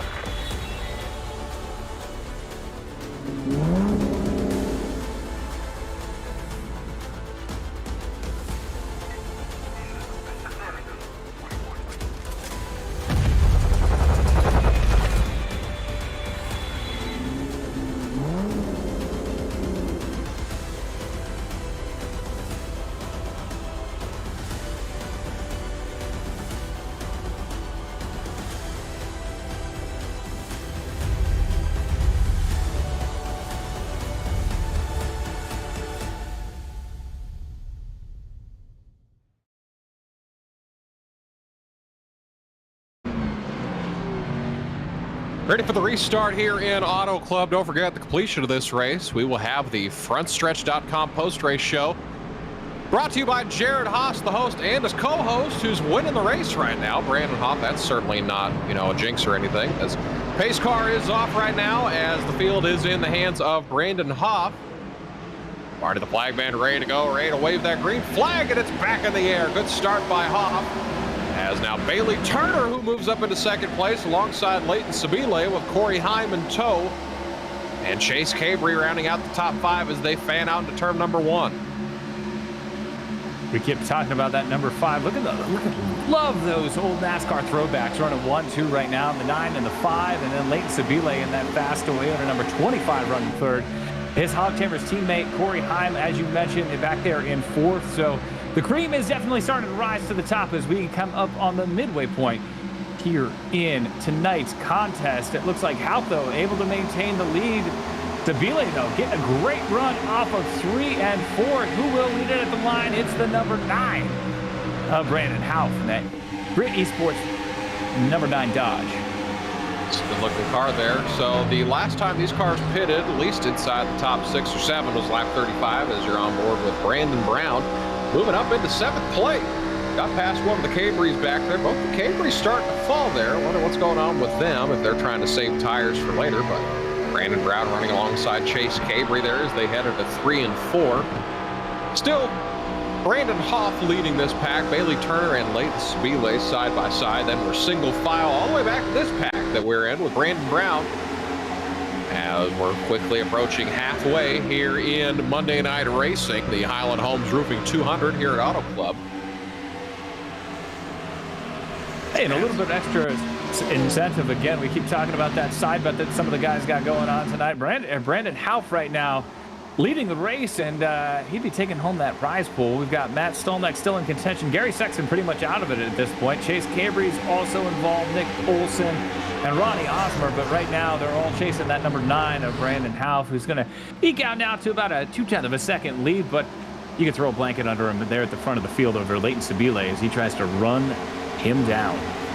So Sabile about 0.2 behind, Bailey Turner 0.3 behind there. As you're on board with DJ Cummings trying to break into the top 10, got Matt Stolneck ahead of him. As this is a pretty good battle for 5th place right now. As actually they're both running down Corey Heim, so this could end up being the battle for 4th place as DJ trying to fit the nose in there. He was spinning out not too long ago.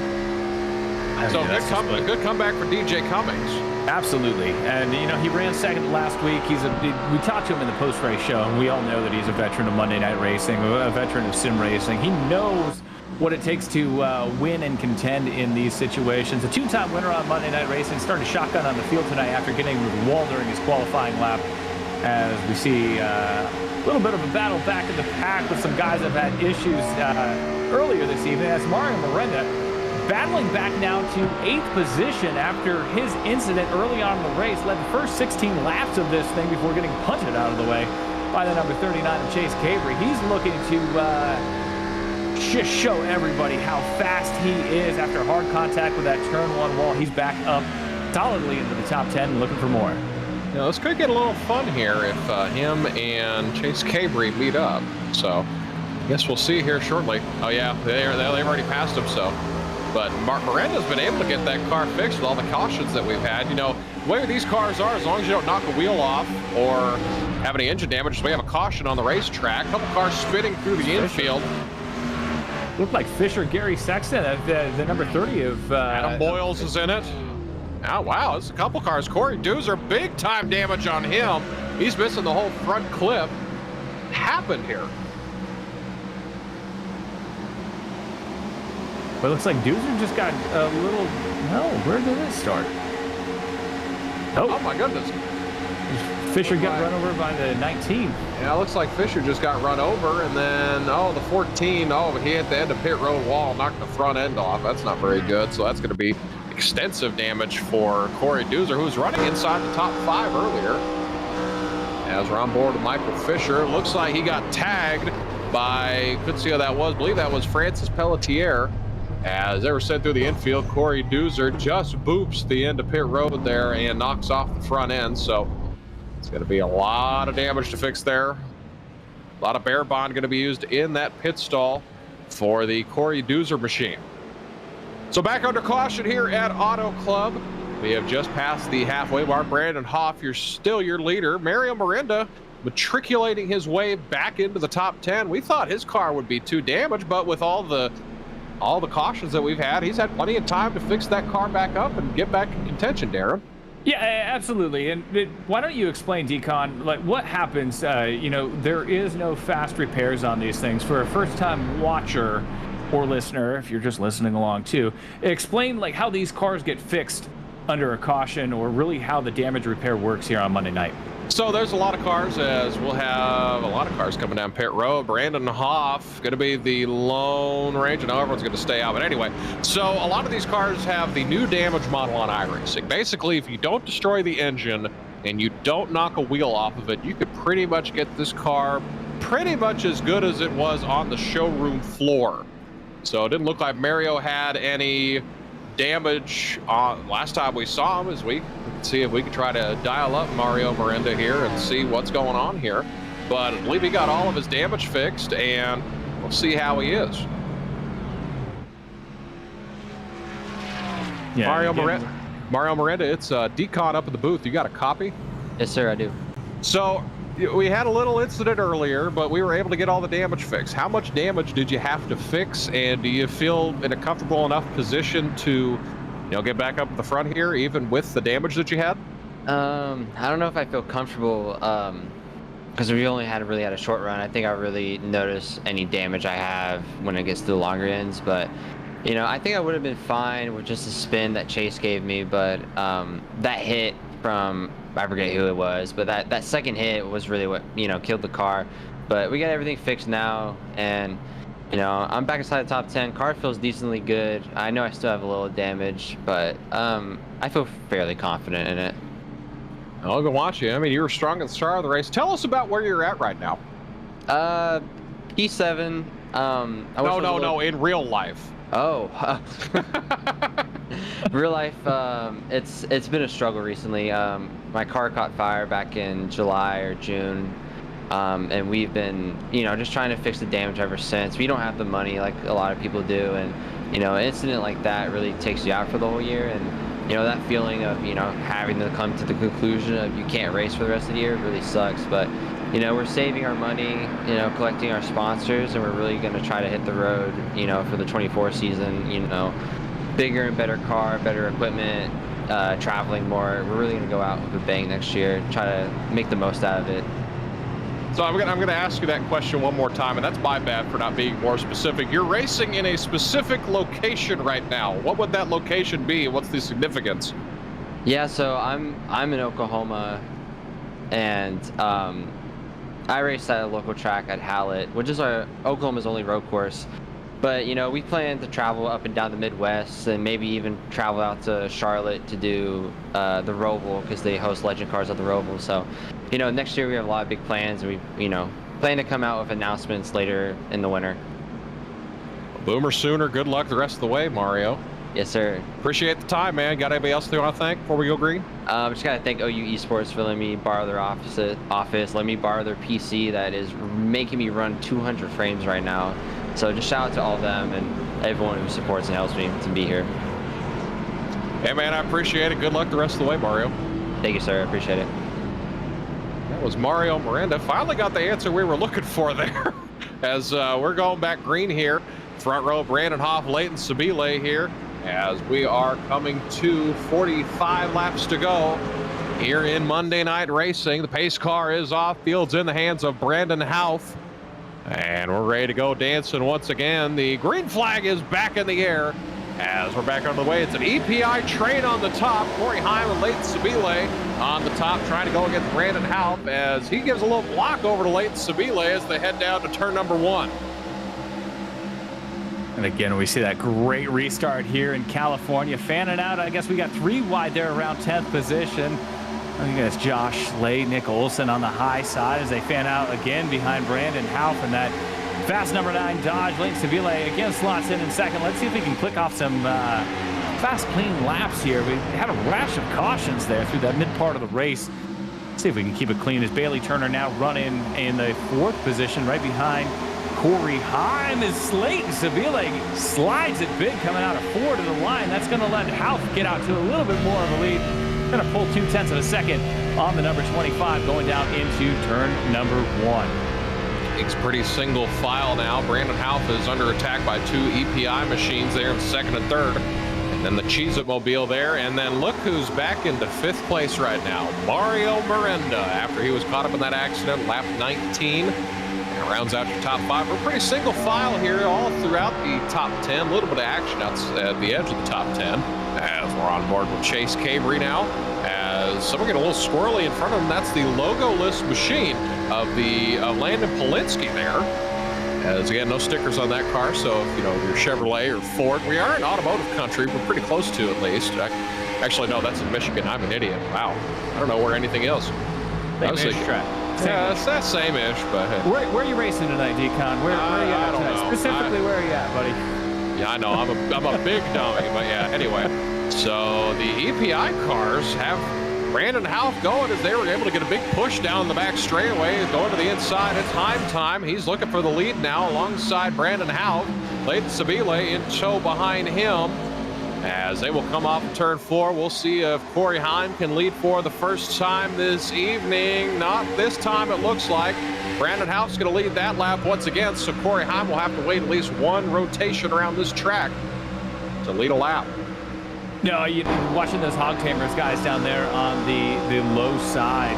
Sabile now looking 3 wide for the lead on Corey Heim and Brandon Houth as they nearly squeeze Houth into the wall. But you got to love how well these hog tamers guys work together, even though it's now Houth out there by himself with no drafting help, trying to maintain the lead on the high side. And it's going to be a battle nose-to-nose at the stripe when they come around to lead this one with 42-41 to go. Great racing up front at Auto Club. Going down the front stretch, Houth still leads that lap. As we are now at 41 laps to go here at Auto Club. Ticking down the laps here in California. As Brandon Houth going to try to keep the nose in there. He turns him. Corey Heim in the wall. Brandon Houth turned him. Caution is back out. Leighton Sabile to the lead. But Corey Heim tried the slide job. It didn't work. And caution is back out once again. Well, that's the second time we've seen a slide job go awry tonight, but this one went very poorly for Corey Heim. Just slings it down into turn number 1. He's able to pull the lead and just is not able to get the slide job in as he gets in front of the 9. They get into the wall, and 2 of the fastest cars here in Fontana are going to be at the back of the field and will have their work cut out for them from first to to worst with 40 to go. They've got to try to march back from worst to first at this point.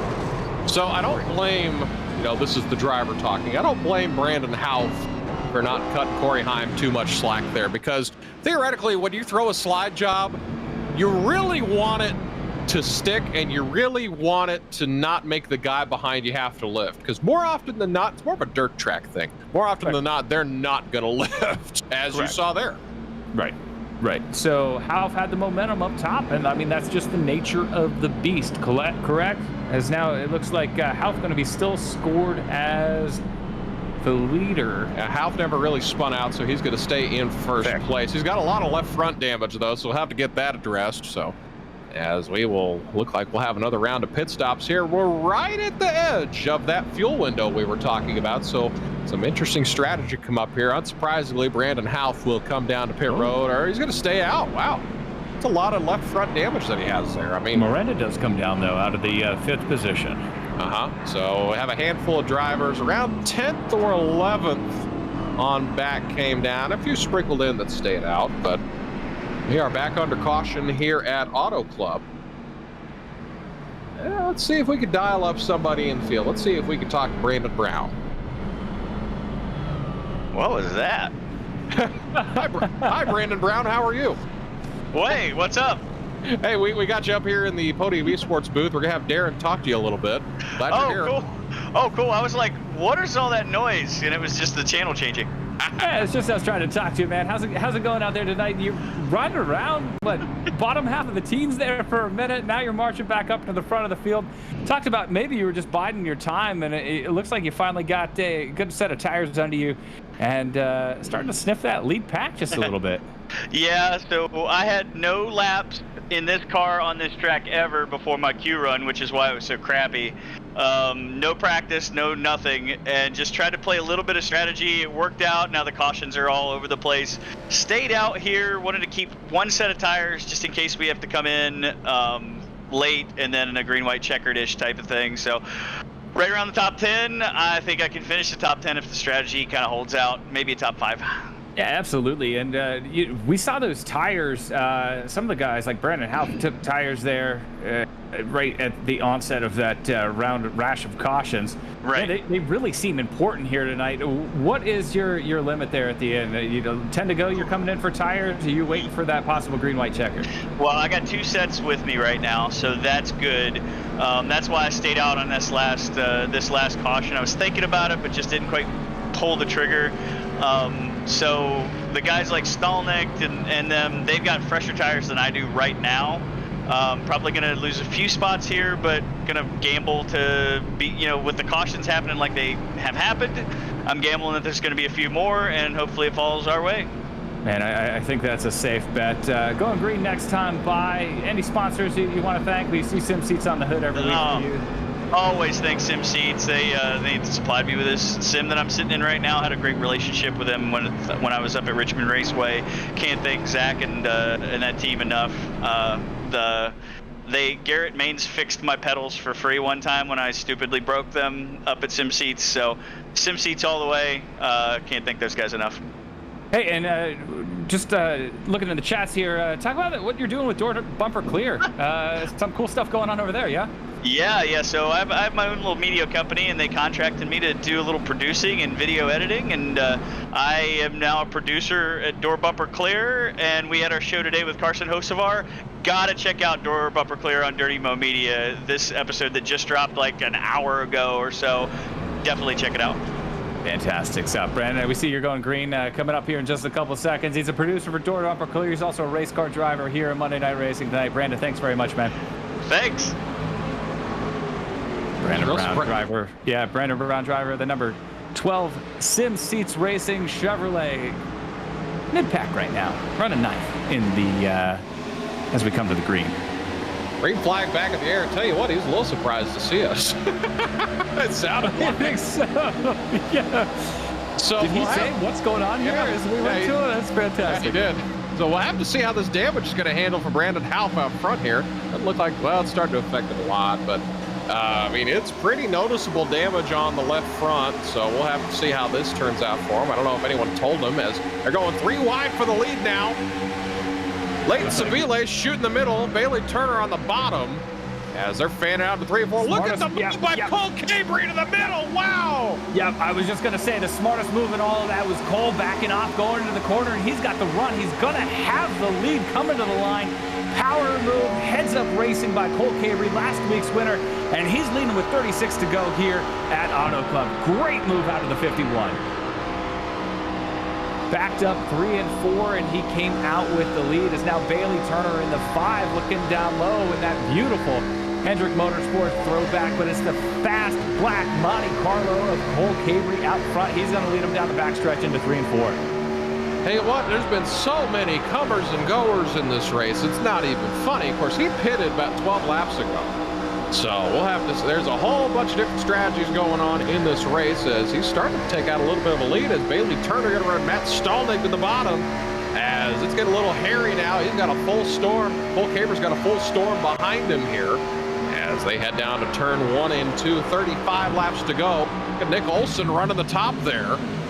He's about 9th, 8th place right now as he's going to try to get the momentum here off of turn number 2 to make something happen. But tell you what, this looks like ingredients for about a 10-12 car wreck right here. And Matt Stallnick, a name that we haven't really talked about outside of the pool all night long. He's now up to 2nd. Solid run going for him as we watch Brandon Houff continue to drop through the field. We're on board with him right now in 3 and 4, getting passed by the other Brandon Brown on the low side, but it is Houff with the damage on the nose of that Dodge, who just spun the 11 Corey Heim into the wall, and now Heim has battled back to 11. He's going to be on the bumper of the number 9, having fixed his damage and marched back up through the field, and now Heim goes by. He's back into the top 10. Talk about a racer. You've got one in the 11 tonight. You know, I think if I'm Brandon Houff, I'm starting to wonder if I have damage, and I don't think he knows that he does, because it's pretty noticeable damage as we're on board with Matt Stallnick as he's getting pushed behind, or he's getting pushed by Chase Cabry. About got loose on the bottom. I tell you what, see that guy up there in 4th place right now? He's just been lurking the whole race. You know, he didn't qualify too well, but James Bickford starting to rear his ugly head around here. Not that he's ugly or anything, just a figure of speech, but he's a real nice guy. Yeah, see, he's not. You know, we've called him a beast. We've talked about his ugly head tonight. He is a beast, though. He is a beast. As he gets into Stallnick. Hey, you know, we keep watching Bickford in this battle up front, but I'm watching that number 11 march through the field. I know he's got fresher tires, but he's picked off 4 cars on the last lap. Corey Heim now up to 6th. He's going to be on the bumper of Bickford coming up here. Only 1 car separates him, and I know there's a different strategy going on as Heim just pitted to fix that damage and get some tires. But you got to watch out for the 11. If this strategy plays out, that spin might be the best thing that happened to Corey Heim all night long. I mean, he went from leading the race to going in the back, so I think that would have been a better strategy if he could have stayed up there. But I do like the point that you made as he's moved into the top 5 once again. Yeah, we look who's behind him. Oh, we have contact there. Ford Bickford washed up the track, and now that's going to open the door for Corey Heim. As they go down the back straightaway here at Auto Club, they're 3 wide for 3rd place. As they head into 3 and 4, who's going to come out on top on this one? I have an idea who it might be with the fresher tires, about 8-lap fresher tires than everyone else. As looks like it'll be, well, now it's a 2-car battle. Now it's Heim and Bickford running side by side as we're coming to 31 laps to go here in this event. Man, just impressed. I know he's got tires, but he went from 1st to worst, and we joke that he's going to have to go worst to 1st again, and he's going to pass the most cars all night long if he gets up here and takes this lead. Corey Heim now on the outside of Chase Cabry, looking for 2nd, as the Cabry boys had a stranglehold on the lead there for a couple of laps, but now it is the Truck Series driver Corey Heim up to 2nd, chasing that fast black race car of Cole Cabry, last week's winner. So the last 2 winners in Monday Night Racing over the last 2 weeks, now running 1 and 2 here at Auto Club. Let's see if they run 1 and 2 here at the end of this one as Corey Heim going to the outside. He's saying it's Heim time. He's going to go to the lead with a lot of fire behind him as he will launch into 1st place, and he's clear by about 4/10 of a second now. Just smoked him as we see Leighton Sabile, Corey Heim's teammate, on pit road right now. Probably a strategy call for him with 30 to go. Had likely had that written in the books all night long to pit at that point. and just run it dry here at the end. As Hind now gapping the field as the Cabri boys disappear into his rear view. It is all Corey Hind now out by 0.3 of a second here at Auto Club. Mario Miranda, though, also battling back. That's a name that we keep bringing up tonight. He took tires on this last pit stop. Now he's a 1.5 seconds off, but back in 7th place of the leader, Corey Hind. 29 laps to go. Mario Miranda in the Boomer Sooner Mobile is launching on the top side there as Leighton Sabile's come out of the pits now. I tell you what, we didn't really talk about Corey Hind at the start of this one, but I mean, he's right where he's been a lot of the season up front.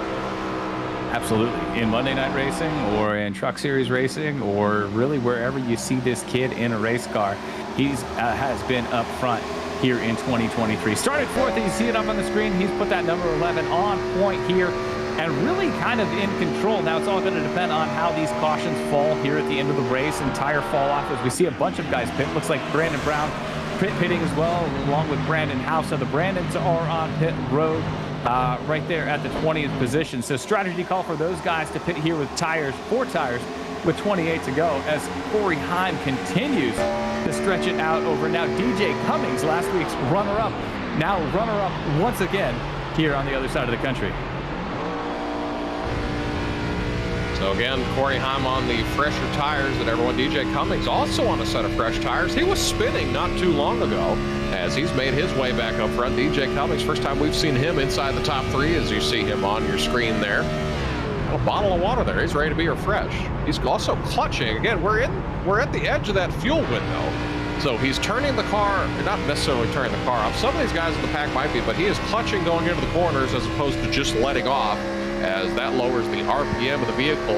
Well, I mentioned that last caution. We were right at the edge of the fuel window, so this is shaping up to be something exciting here, Darren.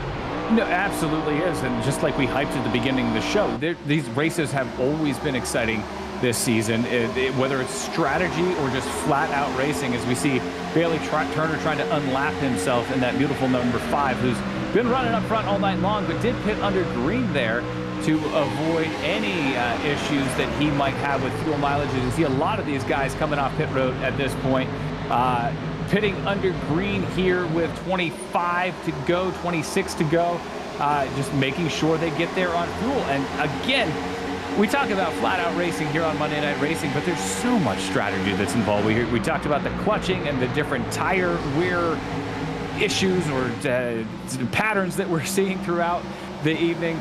So even at this point, with Corey Hind out lead in really dominating fashion, up by 0.8 of a second at this point over DJ Cummings, it's definitely not his race. He does not have this unlock at this point by any stretch of the imagination. Now, I mean, it's not exactly 0.8 of a second lead. He's still under attack by these 2 lap cars, Bailey Turner and Leighton Sabile. You know, I'm not fully convinced everyone can make it now, depending on what they do. I mean, a lot of these guys, Leighton pitted, I believe he pitted around lap 55. So, I mean, it's going to be close on fuel here as look who's moved back into 2nd place, Mario Miranda. Throwing the slide job there. That's been a dangerous move all night. Mario is also on some fresher tires. And both these guys at the front of the field, actually all 3, the top 3 have had issues, have been backwards at some point tonight, so they have battled back for sure. But great storylines here at the front of the field. Not sure if the strategy is going to play out for them, but they have made their names known here at Auto Club, and they have shown perseverance throughout the first 75 laps of this thing. We just wait to see how the cautions fall at the end of this one and how the pit strategy works out if they're able to get the capitalize on their running positions at this point. No, I just noticed his name on the ticker. Shout Marker Billis. He's normally a regular here, but this is the first time I've not seen him here tonight. Shout out to him. Hopefully he's watching somewhere. I'm missing a couple of regulars tonight. Yeah. Presley Sora not here this evening. Missing out on Colin Fern here tonight, but still a great oh, yeah, excellent race. Yeah, absolutely. Now we do have regulars up front: the Corey Hind, Mario Miranda, DJ the K. I mean, you just run down the list, and if you followed the series at all, as I know you do, D-Con. Of course. Well, I also race in it, so. Yeah, absolutely. So you know these names, but if for a first-time viewer, these are the guys that are here just about every Monday night, putting on one heck of a show here in the Summer Series. Some in different roles than others. Absolutely. So we're coming to 22 laps to go this time as you're on board with Nick Olson right around 22nd. He started in 3rd position as Corey Heim is ducked down to pit road. So that tells me nobody in the field's going to be able to make it on gas as he pitted on lap 61. So if he's worried about fuel, everyone else should be as well, as Mario Miranda will assume the lead. So unless Mario's done something different, whether he's shutting the car off or clutching, I mean, everyone's going to have to pit, I would imagine. I at this point, and I am merely a broadcaster, a mere mortal amongst the racing gods, but I would run that thing dry and wait on the caution. That rash of cautions midway through the race leads me to believe there's absolutely going to be another one, especially with the different strategies going on, right? You've got the different closing rates on the guys on fresh tires, the guys on old tires, just a little bit slower, actually considerably slower on the track. I would be banking on one more caution at this point. I would wait until that tank ran dry or until that caution happened to come to pit road. But again, I am merely a mortal who talks about the race cars and does not drive them. So we'll have to see how it plays out here at the end. I mean, as you're on board with Mario Miranda, the only right answer is the guy that wins. So, I mean, the thing that you run risking here is if you pit, you know, all these guys that have pitted already, you know, they're making up a bunch of time. I mean, you look at, let's take a look at what Corey Heim's going to run this time by. So Corey Heim is about, this is the first lap he's been up to speed. Actually, next time by will be, but there's going to be a significant speed difference. Brandon Houth, Brandon Brown are fresh out of pit road as they were running 41.3, while Mario Miranda is running around a 43 flat. So they're making up close to 2 seconds a lap that Mario stays on track. Now, of course, that number will change slightly either direction, but that's still a lot of time. I'm just looking at the Cabri boys in 2nd and 3rd, and they dropped back through the pack there after that last restart. I wonder if they were saving a little bit there, and I wonder if they are going to try to stretch it here at the very end as we see we go on board with Cole Cabri looking back at his brother Chase Cabri in 3rd, but they're running in 2nd and 3rd right now. Maybe that was the play there. Maybe they gave up 10 or so positions there off that last restart. They could have just been biding their time, as now it looks like Cole's going to charge to the lead, and we're going to have a Cabri sandwich, it looks like, for the lead. Here we go again. Absolutely. It's Cole down low, Chase on the bumper of Mario Miranda. Are they going to make it 3 wide in the corner? Briefly, they are 3 wide, with the Cabri boys on the bottom, Mario Miranda on the outside, and DJ Cummings looking on from 4th. Great racing here in the late going in Fontana. That would have to be my guess, because, I mean, I mentioned it earlier. They were dropping like rocks through the field, and I was like, that's very uncharacteristic for both of them. But the way that they're pushing right now, I would have to imagine they both think that they're good on fuel. So they both last pitted on lap 53. So this would be a very adventurous run to the finish here, trying to make it 47 laps to the end on fuel. That is a long way to go, isn't it? That is a significant way to go. And that rash of cautions, there were very few caution laps in there, as well as Cole sneaks out to even, I guess he's running 2nd at this point behind his brother Chase. Last week's winner, though, there in the 51 is Cole Cabri. Brother Chase in the lead right now. Looks like Josh Slate down low. He's having a great run tonight. He was backwards at one point, had not the best qualifying run. 2.5 seconds off the lead, and running solidly in the top 10 is Josh Slate, as we look on board with James Bickford in 29, looking to make it 3 for 3 in the Gen 4 car. We're on board with him, and we are in his living room at the same time. Boy, he's got his work cut out for him. I mean, he really doesn't. He's, what, 0.6 of a second back? And he might have the freshest tires out of anyone here in the top 3 at this point, trying to chase down the Cabri brothers and make it 3 for 3 on the season in this Gen 4 car. So James Bickford, that last time by, was 0.2 of a second faster than Cole Cabri, but about 0.2 of a second slower than Chase Cabri. So that's really interesting. So this last time by, Chase Cabri in a 42.8, Cole Cabri a 42.7, and James Bickford a 42.6. That is 0.5 of a second faster than the car behind him, Mario Miranda, who's about to be under fire with Matt Stallnick behind him, as that's your top 5, as we are approaching 16 laps to go, 15 this time by. It's going to be an exciting finish here. Cabry brothers up front and James Bickford trying to make it 3 in a row here at here in the Gen 4 Raceway, Speedway, whatever it is. It's about to be a short track soon, but so again, these top 3 are all on the same strategy. I mentioned it also earlier with the Cabrys that Bickford has fallen through the field at the start of the run here. I'd have to imagine that was all by design, that they were clutching and just waiting for the math to check out where they were able to go back to the front, Darren. Absolutely, and the thing that would throw a wrench in all of that would be a green-white checker, but man, I'm still banking on that late caution. But even at that point, you've got these fast race cars out front, and they're playing the strategy to a T. We've seen James Bickford play this strategy perfectly throughout the season. Somehow he ends up at the front of it for just about every race this season. So, man, they're all on the same strategy at this point, and if it plays out, you got to look at that number 29 car running third to just keep marching right past these Cabry brothers. So the thing that's interesting here, just looking at the numbers and everything on my monitor, the top 3 last pitted on lap 53, and it looks like they're driving with their hair on fire. You look at Mario Miranda, who pitted on lap 61, 8 laps later than them, and it still looks like he's saving. So I'm wondering, someone's math has got to be off amongst this top 5 or 6. Unless there's an issue with Mario Miranda's car, which it could be, with the damage that he had earlier, but, he had he had said that, I guess he was saying that the short run speed of the car was there, but the long run wasn't, so maybe that's what we're seeing too after that damage that he had, 16 laps into the race. So who knows what's going on with that number 89 car, but he is dropping back just a little bit, falling back down to 5th position as Matt Stallneck gets by for P4. We're on board now, though, with Chase Cabry, pole sitter, trying to match his little brother's win from last week. Cole Cabry able to pull away with his first win of the Summer Series at Talladega Super Speedway in the next-gen cars. Here at California with the Gen 4 cars, that high horsepower package, and the boys have put on a show tonight as we are getting down near the end of this one. 12 to go here from Fontana.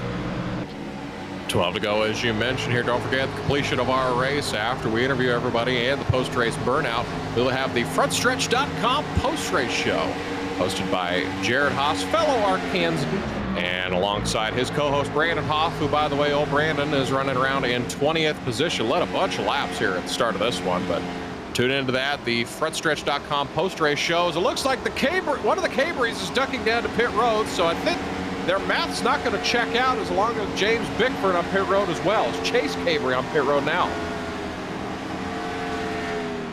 So if these guys are pitting with 11 to go, and Mario Miranda pitted 11 laps after them, it's going to be close. Checking out at this point? No, Miranda pitted 8 laps after them. Okay. That's what it is. So Cole Cabry and the 2 that just pitted on lap 53.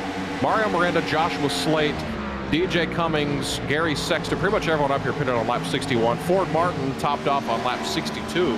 So, Ford's got a little bit extra in the tank here, but Cole Cabry's still in the lead now as we're coming to 10 laps to go as we have a bunch of lap cars going by to unlap themselves. They're running, just take a look at what Ronnie Osper ran that last time by. He's running a 41.1. And, there's a big speed difference now. Cole Cabry's probably going to run it until it dries. He's got about a 2.6 second lead on second place Mario Miranda. And Joshua Slade is about a second behind him. And then there's a big gap back to DJ Cummings. And then another big gap back to Ford Martin and Gary Sexton. And then you see the drop-off right there from Boyles in 8th position to Francis Pelletier back in the 9th. That's an 11-second gap between 8th and 9th at this point. So that's where the fall-off really happens. Corey Heim, though, who pitted out of the lead, is marching up through the field now. He leads that second far backpack. Cole Cabry is going to come to pit road. Josh Slade up to second at this point, and DJ Cummings still maintains third as the 51 takes that long, slow 55-mile-an-hour drive down the pit stop, the pit straightaway here at Fontana. Go ahead, Deacon. 9 laps to go here at Auto Club. Again, strategies playing out everywhere, Darren. this is going to be really interesting. As you see, we're on board right now with Mario as he's talking to his spotter. And see, look at that, the dashboard of his car. He is clutching the car. He is pushing the clutch pedal down and just letting the car roll through the corner to try and save as much gasoline as he can through these corners. That's a great job by our producer, Ryan Bauer, right there to show us that. Absolutely. And we're now zooming in on that. He is... So what he's going to do here is, I can tell you from a driver's perspective, it's when he has a lift point in the corner. He might be lifting early because of his tires, but he's going to pop the clutch and basically just let the car roll through at the lowest RPM the car will allow him. And that's going to let him save gas, because if you just let off, instead of if you clutch, you're going to be at 2,000 RPM or whatever this car idles at. If you just roll through the corner, you're going to be at 6,000 RPM. So every ounce of gasoline is huge at the end of this race, considering the fuel strategies that everyone's on.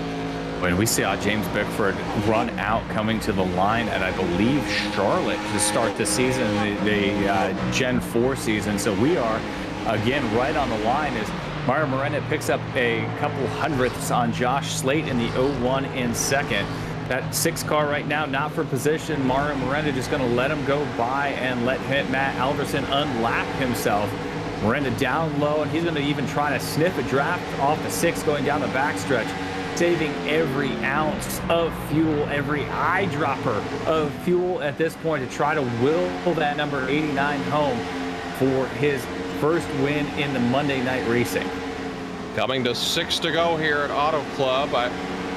At some point, he's either going to run out or he's going to turn himself loose, because surprisingly, this gap is increasing. This last lap, he ran a 43.1. Joshua Slate ran a 43.8. DJ Cummings 43.3, 43 flat for Ford Martin. So we're going to see what happens here as we're coming to 5 to go this time by, Darren. Man, I am biting my nails over here. Just, I mean, this is my pick to win this thing, right? He led the first 16 laps of this thing before getting punted into the turn 1 wall, and then had unfortunate arc brake contact from Art Reimer. But he is trying to will this number 89 Sooner Esports car to the win here on Monday Night Racing. We are going to have 5 to go as he passes under the flag stand once again.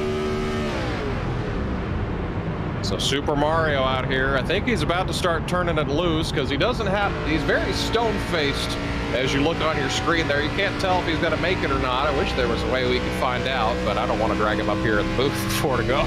But as we're coming to 4 to go, excuse me.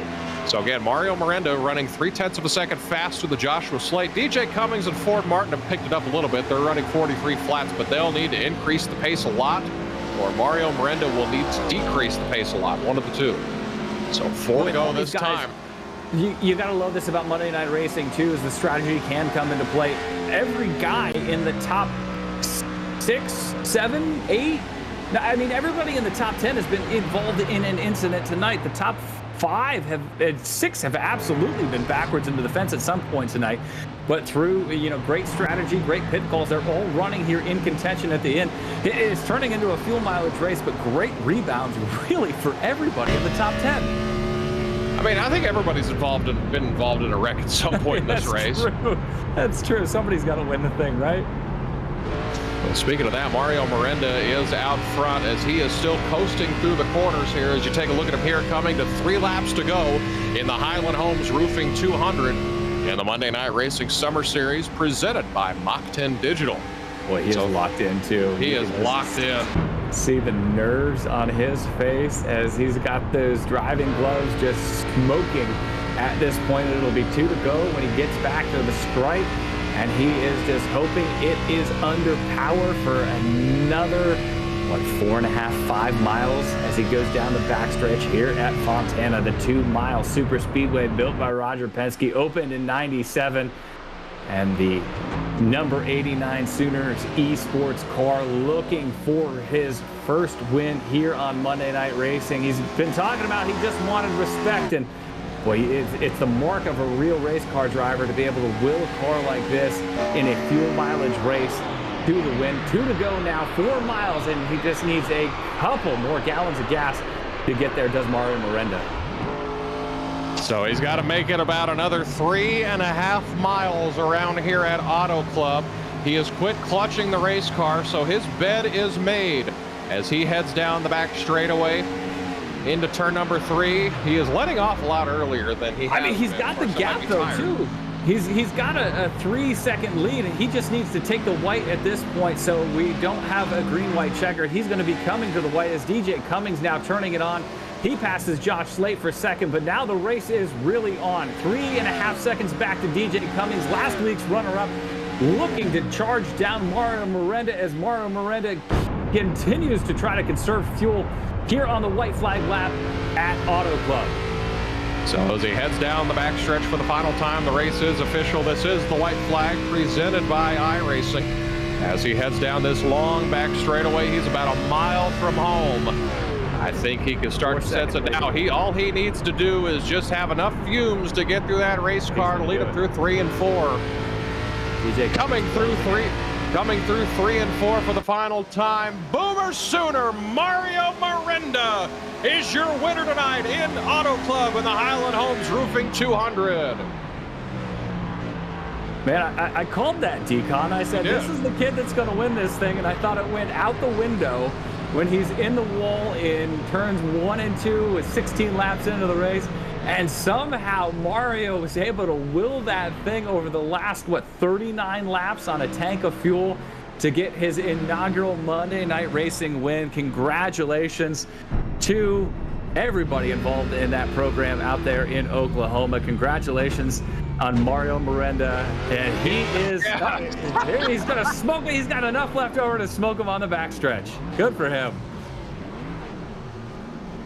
Boy, how did he will that car? I cannot wait for the post-race interview to talk to Mario, and it actually looks like he is out of fuel at this point as he has smoked the tires and has coasted to a stop.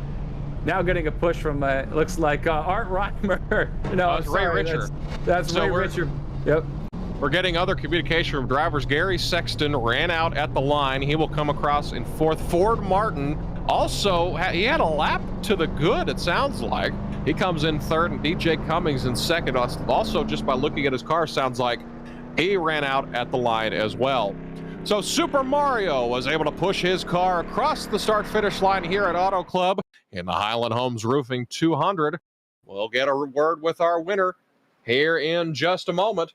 This is Monday Night Racing on Podium Esports.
Mach 10.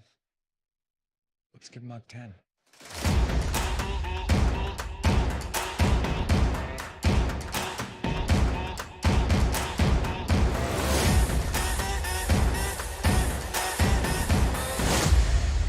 You're cleared for takeoff.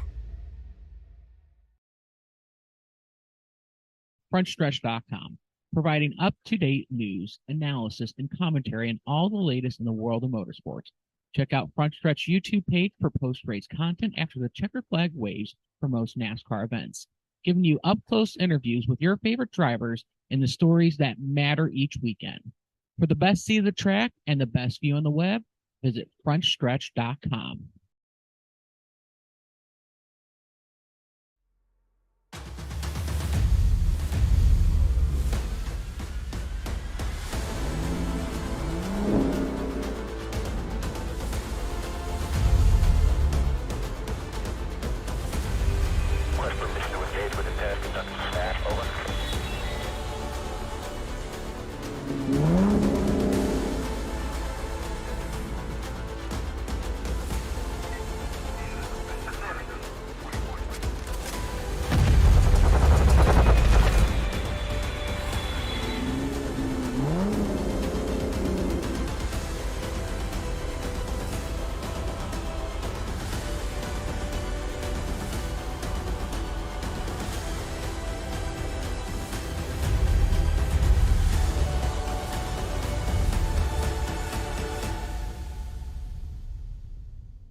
Back here at Auto Club Speedway, the winner tonight of the Highland Homes Roofing 200 and the Monday Night Racing Summer Series is Mario Miranda, his first win in Monday Night Racing. And we'll check the rest of the standings for you here. DJ Cummings in second place, Ford Martin in third, Gary Sexton up there in fourth. All these guys on about the same strategy. Great rebound for Gary Sexton. Joshua Slate up there in fifth. Corey Heim looked like he was the car to beat. He was on a different fuel strategy. If everyone else had ran out of gas, he would have won. Adam Boyles up there in seventh place. Chase and Cole Cabry in eighth and ninth place. And Nick Olson rounds out your top 10, Darren. Well, then we've got Leighton Sabile, the 25. He's 11th. Bailey Turner, car number 5, that beautiful Hendrick Motorsports throwback. Comes home P12. 13th goes to Alex Monteferrante, and Matt Stolnick in the 41 comes home 14th. Brandon Houff, who just did not ever have the car he needed after that contact with the 11 of Heim, is 15th. James Bickford, he is now 2 for 3 after finishing 16th tonight. Brandon Brown in the 12 is 17th. Ronnie Osmer comes home 18th in the 55. Mr. Fisher in the car number 30 after a couple incidents tonight is 19th, and rounding out the top 20, Steve Alfont in the 54. So this is where the attrition started to set in. 21st, Matt Alverson, our final car, finishing on the lead lap. Landon Polinsky, 22nd. Ray Richard, 23rd. Joseph Gregory, 24th. Francis Pelletier, 25th. Finishing 4 laps down, Julian Rickey, who was involved in an early incident, 26th. Art Reimer, 27th, 9 laps down. And Corey Doozer, who had a little incident with the end of pit road, finishes 28th. So again, let's talk to our winner here, Mario Miranda, a first-time winner here in Monday Night Racing. Mario, Darren's got a little news for you before we get to the interview. What's that? Hey, dude, just for the record, you were my pick at the beginning of the night, and I thought it all went awry there early going. And, you had my vote all night long. You shook my confidence just a little bit. I was holding my breath just like you were over those last 15, 20 laps. But happy that you got the win, and I look like a genius, I guess. So I appreciate the boost of confidence. Man, you made him look really smart. How's it feel, Mario? It feels great. And back to you. You said I was your pick last Gen 4 race, and I wrecked. So I had that in my mind to make up for it. But I feel great. I know it's this series is tough, and these guys have no slack. It's just 100% every lap. And I learned quickly that if you push, you will get pushed back. I learned my lesson. But it feels really good winning. Sim racing's been rough the last couple months. Just not the results we want. So, this win just brings back so much confidence, and it really boosts my morale. So we saw you clutching there. How close were you on fuel there? I mean, you ran out, it looks like, on the backstretch. Is that right? Yeah, I had crossing the line. iRacing said I had 0 gallons left, but my motor was still running on the backstretch, so I knew I wouldn't be able to make it back to the front stretch through the burnout. So I was like, I need a little smoke, just a little bit. But I mean, you played it perfectly. I mean, you were right at the edge of the fuel window there. Was there ever a thought of maybe pitting early along with the Corey Heims of the field or anyone else just to make sure, or were you going to run it till it was dry? There was I didn't want to pit. I was going to go till the end. If I ran out, I would just coast it around. But there were a lot of worries and a lot of doubts. Me and Gary, who were teammates, he was giving me the fuel numbers. Me and him had the same strategy. He has crew chief, so he had better data than I do. Mm-hmm. And I was doubting him. I was like, there's no way we can do it. And he was like, no, just keep going, keep saving. And, I was just doing what I know best to save. At the end, I started getting desperate and turning off the car in the corners as well. And, shout outs to him, though. All credits to him for keeping me in the race, because if it wasn't for him, I probably would have ran out of fuel or pitted with the Corey Heims or the Cabrys. Hey, could I jump in just quick? Were you saving that entire last fuel run, or was there a point in that run where you're like, I need to turn it up? Or was that a strategy call from the last time you left pit road? I knew I was going to have to save. As soon as I got off pit road, I was turning off the car during those pace laps. And then those first 5 laps when we were all in a pack, I wasn't really saving. I wasn't clutching at all, but I was lifting a little bit earlier than everyone else.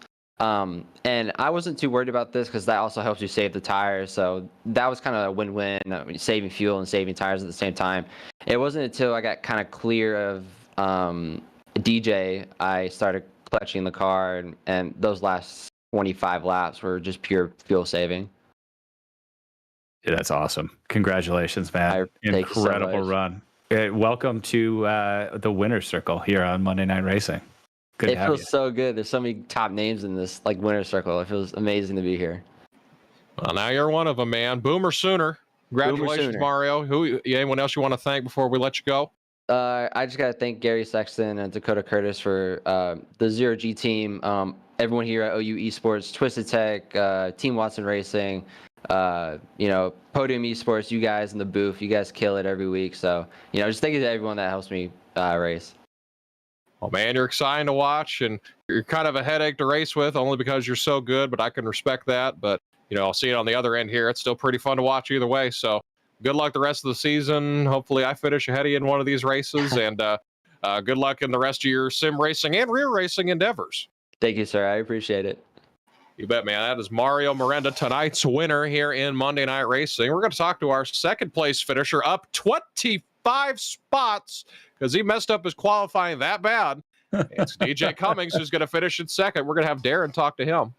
DJ, my man, we're getting tired of this talking to you at the runner-up position. But dude, what a comeback tonight! A completely different race than last week. Still an incredible result. Talk about hitting the wall and qualifying and still being able to come home P2. Yeah, no kidding. Great race. Yeah, qualifying was just bad. You try and get back to the gas a little too fast. It gets swirly on you, and you tap the wall. It's like, all right, and 2 seconds later you accept it. You're like, all right, I guess we're just going to start from the back and see where we go. No, the race was really good. That first 15 laps, wanted to get just see how many cars we could pass. Ended up passing probably 8 or 9 cars on that first stint. Was able to get those tires, and then it was just kind of playing chicken with the cautions and trying to figure out, okay, which strategy is going to be the best one. When we got to that lap, I guess it was 60. I guess that was that lap 61 caution. I was thinking, all right, we're probably going to go green lap 35. The fuel run was about 32, 33. That means you probably only had to save a couple of laps of fuel. I'm like, why not? Let's take tires, let's roll the dice, see what we can do. Took a few laps to get up to the front there, and then once we got to the front, was all just saving gas, was clutching it a little bit early. Right. I knew those guys being on older tires, we were either going to keep pace or just drive right by them, knowing that they were going to have to pit pretty early there.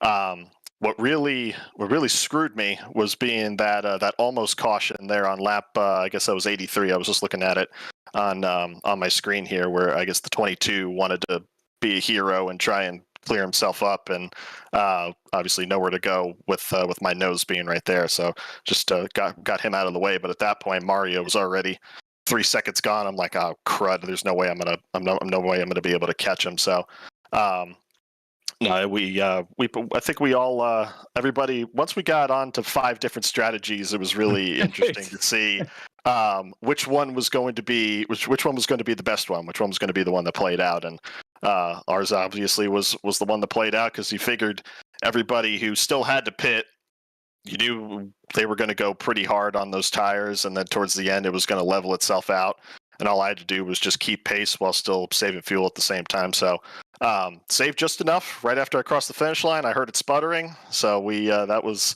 a victory right there. I didn't think I'd be able to save 3 laps of gas. So another P2 back to back. Almost it's another game of almost, like, oh, if we could have done this, or if we could have done this. Right. Almost getting that victory, but that was I'll take it. P2's never bad.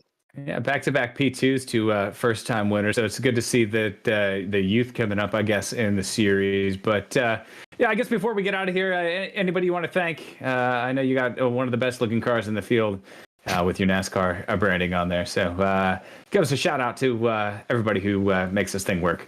Yep, enascar.com. Go check it out. We just launched a new redesign there, or at least it's going to be coming soon, I believe, next week.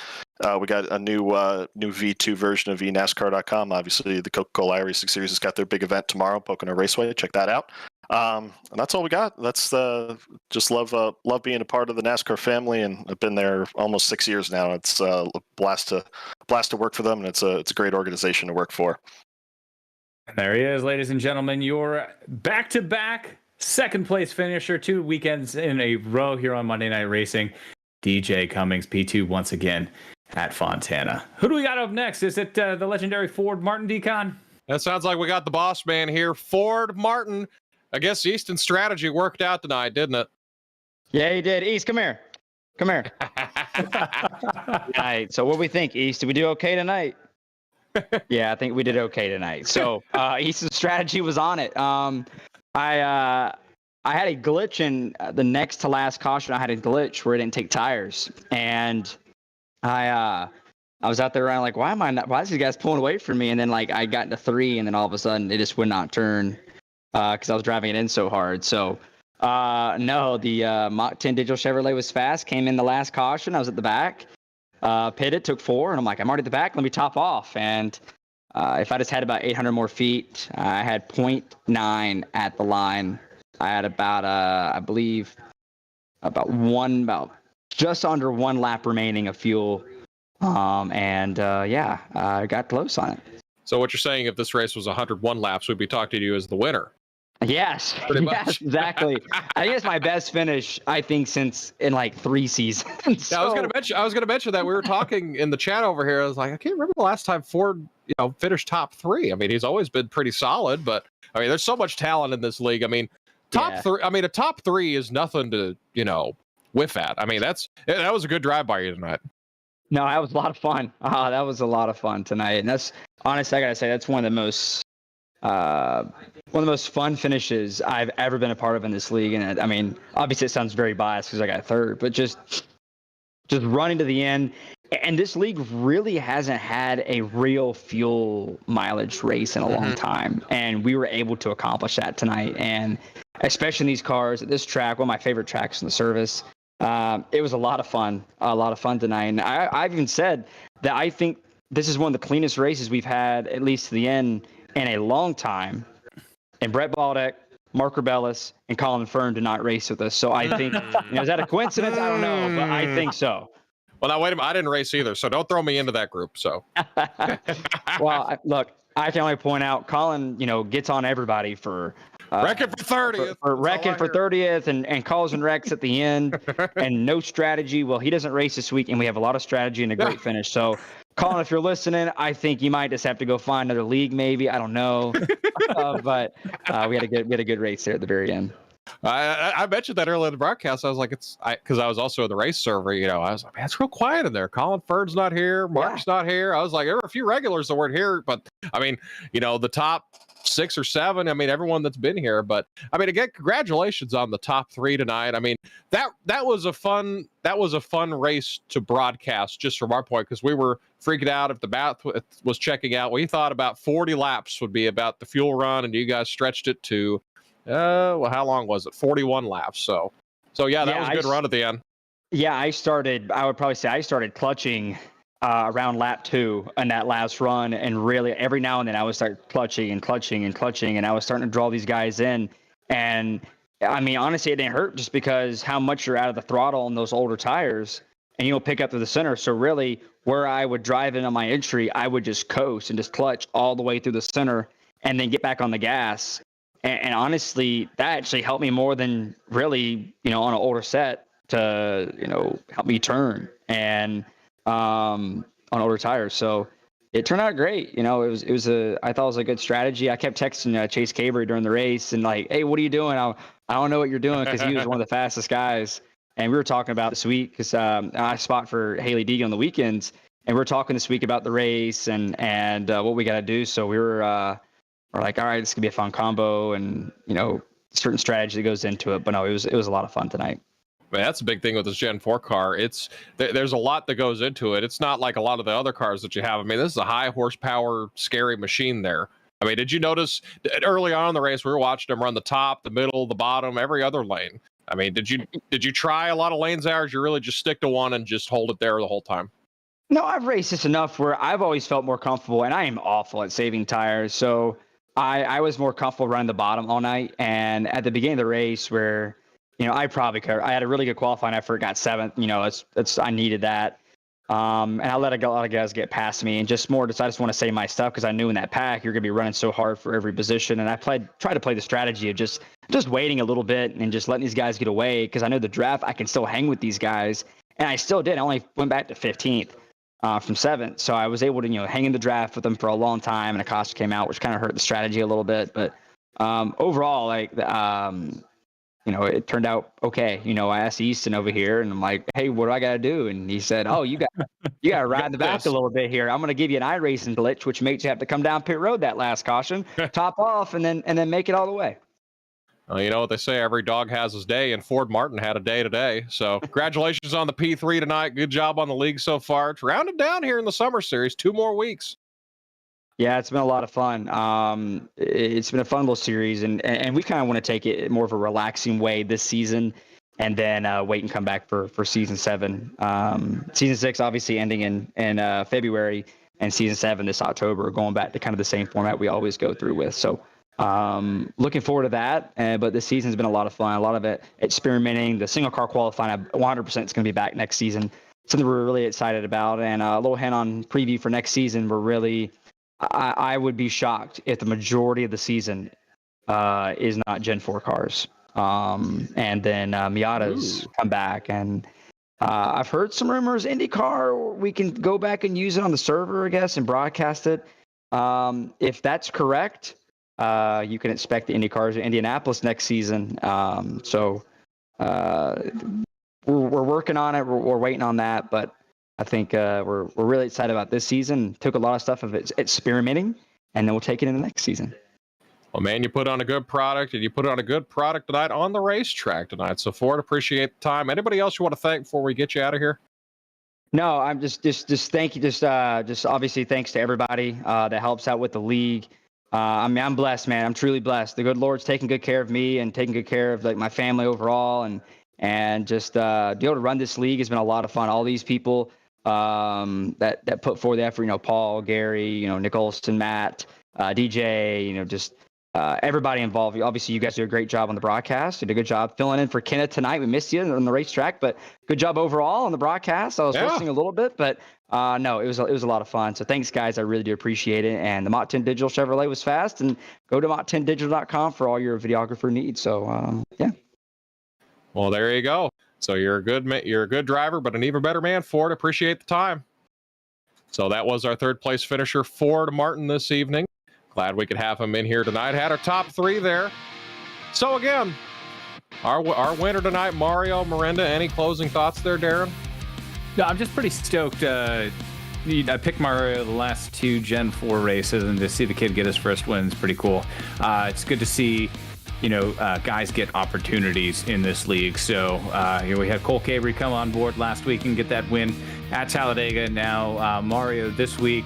And it's a stacked league, as really everyone said in their interviews there in the post race. So very cool to see them get their first wins. And shout out to the pride of my hometown, Deshore, Pennsylvania, Gary Sexton, who won the big pool that was taking place at the side bets earlier tonight. So big win, I guess, for him coming home top 5.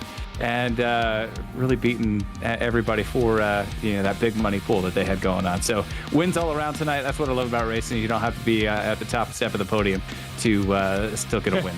I mean, that was one thing that I really enjoyed about this race is there were 6 or 7 different drivers you thought at one point, okay, this is the guy that's going to go win this thing. I mean, that's the one thing I loved, instead of, one guy controlling the lines at a plate track and then him leading the majority of the laps, or, someone just dominating. That was the first race I'd really seen this year where you really didn't know who was going to win until the checkered flag flew. I mean, we didn't even know Mario was going to make it on fuel till he made it on fuel. Yeah, and I know, and one more lap, and we would have had a completely different winner. Ford would have probably stepped up and won the thing. So give it one more lap, and the guy who I don't even think led a lap all night long could have won the thing. So again, just another incredibly competitive, great race here on Monday Night Racing. I mean, we've seen beating and banging with the next-gen cars at the super speedways, and we've seen some just fantastic strategy and competitive racing. I mean, we fanned out 5 wide into turn 1 to start this thing and to finish it on a fuel mileage stretch that was 30-plus laps long. Incredible racing once again. Just great that the guys held it together as long as they did, and everyone put on the heck of a show that they did. Rebounds for everybody, too, throughout the top 10. As we mentioned, with maybe 5 to go, I don't think anybody running in the top 10 wasn't backwards into the wall at some point and able to rebound. So it just goes back to show how competitive Monday Night Racing can be. So again, your winner tonight, Mario Miranda in the Boomer Sooner Mobile. Had enough gas to throw a burnout out there at the end of this one. Only got a couple more weeks left here in the summer series of Monday Night Racing. So again, Mario Miranda is your winner tonight. DJ Cummings and Ford Martin round out the podium. Stick around. We will have the frontstretch.com post-race show hosted by fellow Arkansan Jared Haas and Brandon Hoff. Don't worry, Kenneth Boito will be back next week. We'll have a real announcer in here alongside Darren Denman, our producer, Ryan Beard, our social media coordinator, Cameron Albernon, and our camera director, Dougie Beard. On behalf of everyone, I am Dylan Connolly, wishing you a good rest of the night. Jared Haas and Brandon Hoff and the frontstretch.com post-race show will take you home for the rest of the night here on Podium Esports.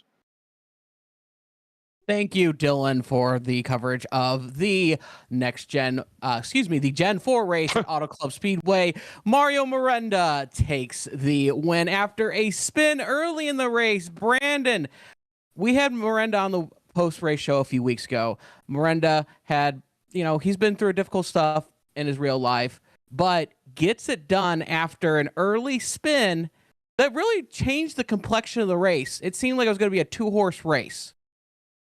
Yeah, from my perspective, a lot happened to change my race, but yeah, I mean, when we had those early cautions, it's kind of like you get in a groove, because we had, I think, the first 10 to 15 that we went green, and then you get a caution, you get that on 15, you get another caution on 30, and then you just keep getting those rash of cautions, and they just keep coming, and they just feel like they're just going to keep.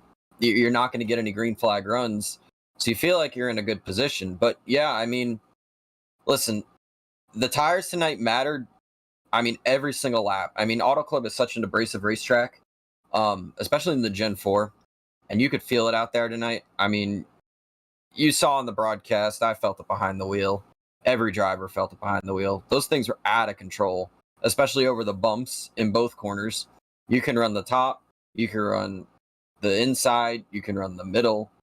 I mean, it was crazy. But yeah, for Mario, that's a good win for him. I know he's had a lot of bad luck this season. I've been around him a lot. I know in his very first Gen 4 race, I think he was running second or third, and he got wrecked.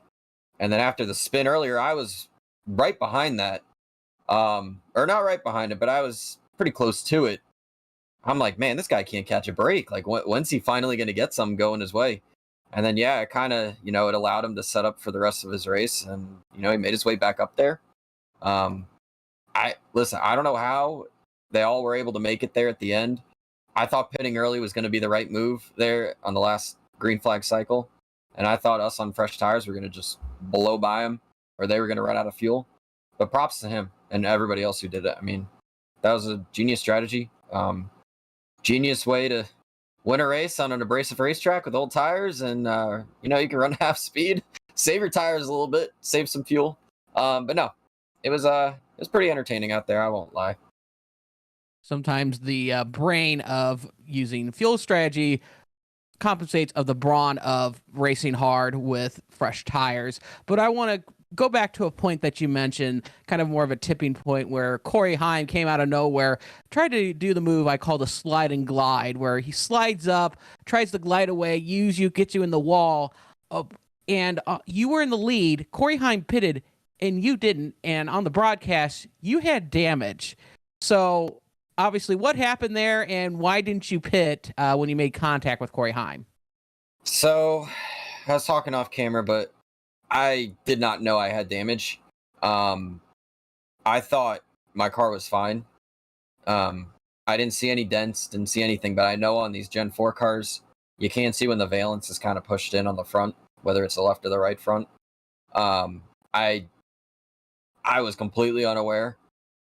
I didn't know it until the restart. But yeah, just going back to the original incident. Yeah, I knew Corey the run before was saving his tires. I saw him like a second and a half to 2 seconds back. And I was just trying to pace myself out front from Leighton. And then we got that next restart, and he restarted, I think it was third while I was in the lead. Once he got to my inside, I knew I was going to race him. I didn't really want to. Yeah, there you go. You could see my there's the damaged fender. Yeah. Unfortunately, I was never able to get it repaired. I could have waited. I had 22 seconds of it. I could have waited the 22 seconds under green, but then lose a lot of time. The plus would have been I would have been up to full song, but I wouldn't have finished where I did, even though I didn't finish great. But no, I was going into turn one there side by side with Corey. And me and him raced side by side there, I think, for like a lap or two. I knew he was going to get impatient because I feel like that's just how it is. So he got impatient going into one. Ran the middle lane. I saw it right away. I saw the front of his car in the middle lane. Didn't even see him try to make the bottom. I kind of backed off a little bit. I was kind of running in between that seam on the top and that second groove from the wall. And he slid up. And I backed off at the very last second. Thought I wasn't going to run into him because what I was trying to do was cross him over. Kind of let him drive into the corner. Have to slow his car down. Then I was just going to try to drive right under off.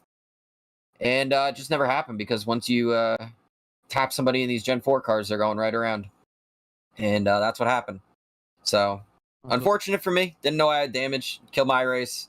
Corey obviously got a pretty solid finish out of it. But as for me, didn't work out. Well, I mean, you were in contention in there. You were up front.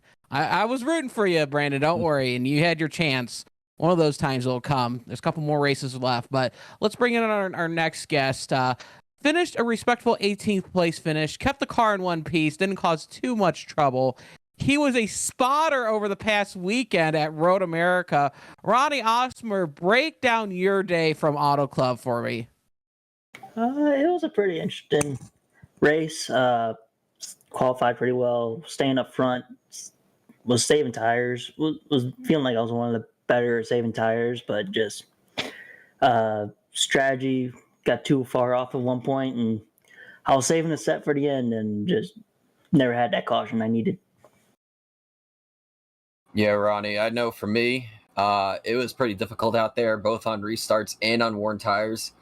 You were running in front of me there for a while, that first and second run, I believe.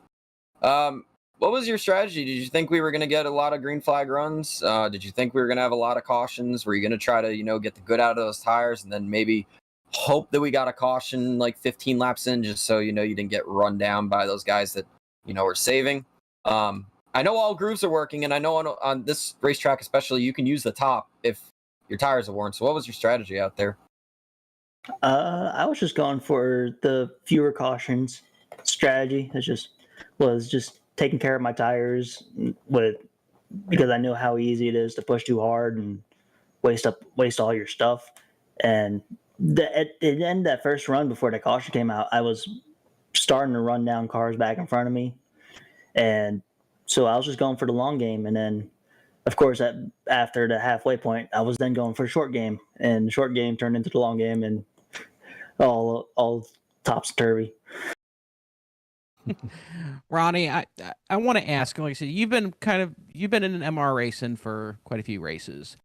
With the summer series, who's impressed you so far in the short series going into the fall series for Monday Night Racing Season 7? Well, to be honest, it's just there's really only two names to really scare you now every time you log in. It's the Cabry brothers.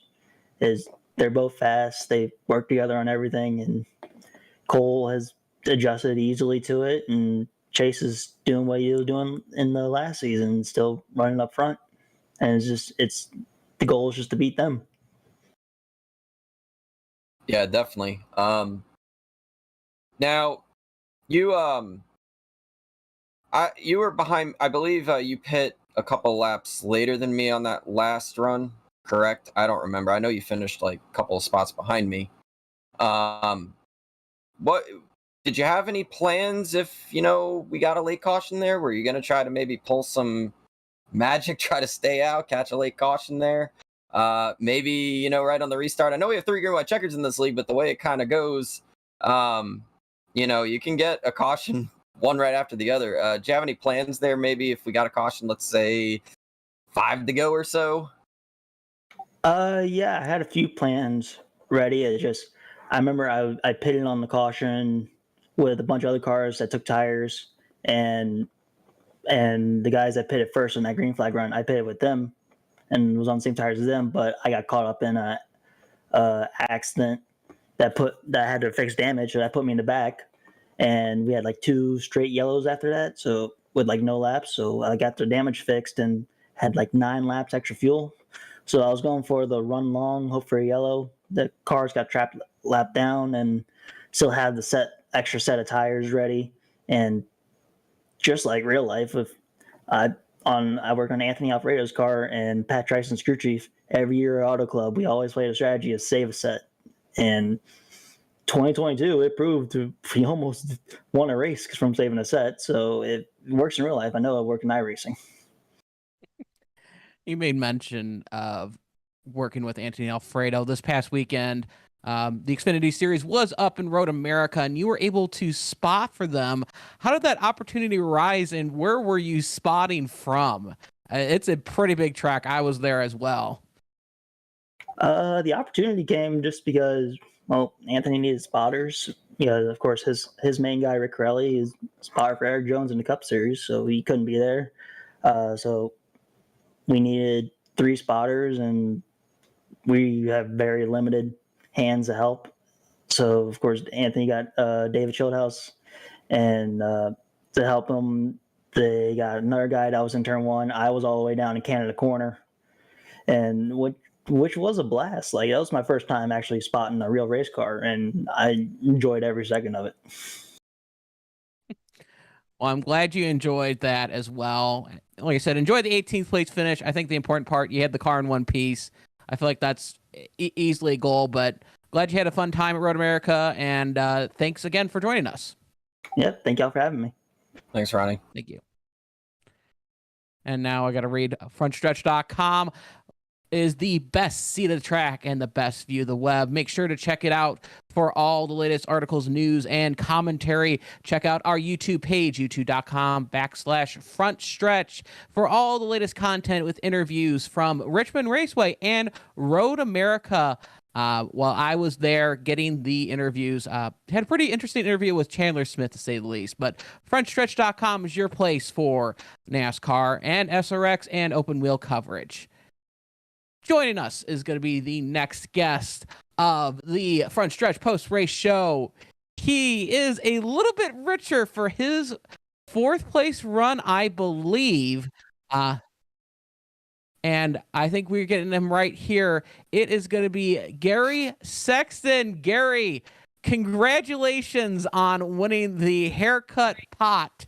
I believe it was $60.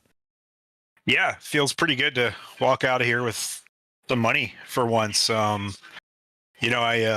let Mario know before the race. We were, hey, you're going to sign up for the money thing. I think you have a shot at this. You're pretty quick every week. He's like, nah, I don't really feel like doing it. I'm like, well, too late. I already paid your entry fee, but yeah, give me half of what you win. And man, we had to talk Mario off the ledge a few times there after he had his little run in with Chase. He was like, I should just quit. I'm like, no, don't quit, man. Still got a chance. And then the strategy there on the fuel run happened, and he was second guessing. He's like, I don't think we can make it. I'm like, we can make it. Trust me. And thankfully it paid off. So it paid off for him with a win. Good win for our team, and put some money in my pocket too. So and then on top of it, I got second place in the money. So I wasn't expecting that, but man, great. You got a little racer there, don't you? Yeah, this little guy's up way past his bedtime. So when we're done here, I gotta try and get him to sleep. But he's enjoying it. He loves sitting in the rig, turning the wheel. So that's probably a good thing and a bad thing. I'll ask you, Gary, because I know what my biggest struggle was.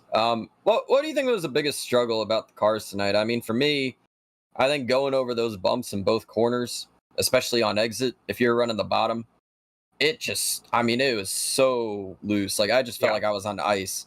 And I know, you could use both grooves. You could use the wall, you could use the bottom, you can use the middle. What did you struggle with most tonight? Yeah, kind of the same thing. I guess I didn't think about the seams as much, but yeah, I was just getting on throttle for me. I really struggle with finding the balance between saving tires and maintaining speed to be relevant, that when my tires do finally come in, I can get enough people back, because I didn't let enough people back. I think that's ultimately what it boils down to for me, in trying to save and figure all that out. It was definitely you had to favor your right rear. It was real easy, especially beginning in the run when you have all that grip to burn your stuff up there. That first run I was fine. The second set of tires I raced pretty hard. I drove from like 13th to 6th, and then kind of fenced myself and spun out just because I fell off so quick. So yeah, I think for me it's more of the whole package of just trying to figure out, I know you got to save your right rear. It's real hard. It's very loose crossing the bumps and stuff like that. But then, like, when I'm trying to do that, I'm going too slow. So I got to figure out what these guys are doing. Whether they're like, are guys lifting all the way? Are we trail braking? Like, how, like. I still have a lot to learn in that department. I've been doing this long enough. I should have it figured out, but I don't. I can give you some secrets. I would love them. I would love them. But yeah, no, I think like that's. I mean, I definitely can make a quick lap, and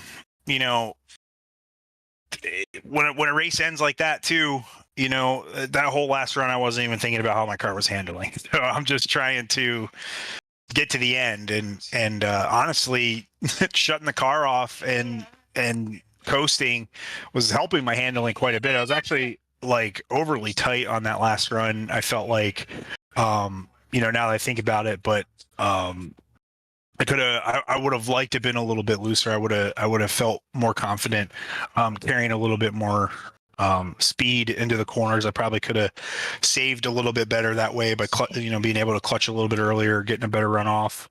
So the track definitely tightened up for me as we went. But again, it's hard to tell what it actually was doing, because I was shutting the car off and clutching and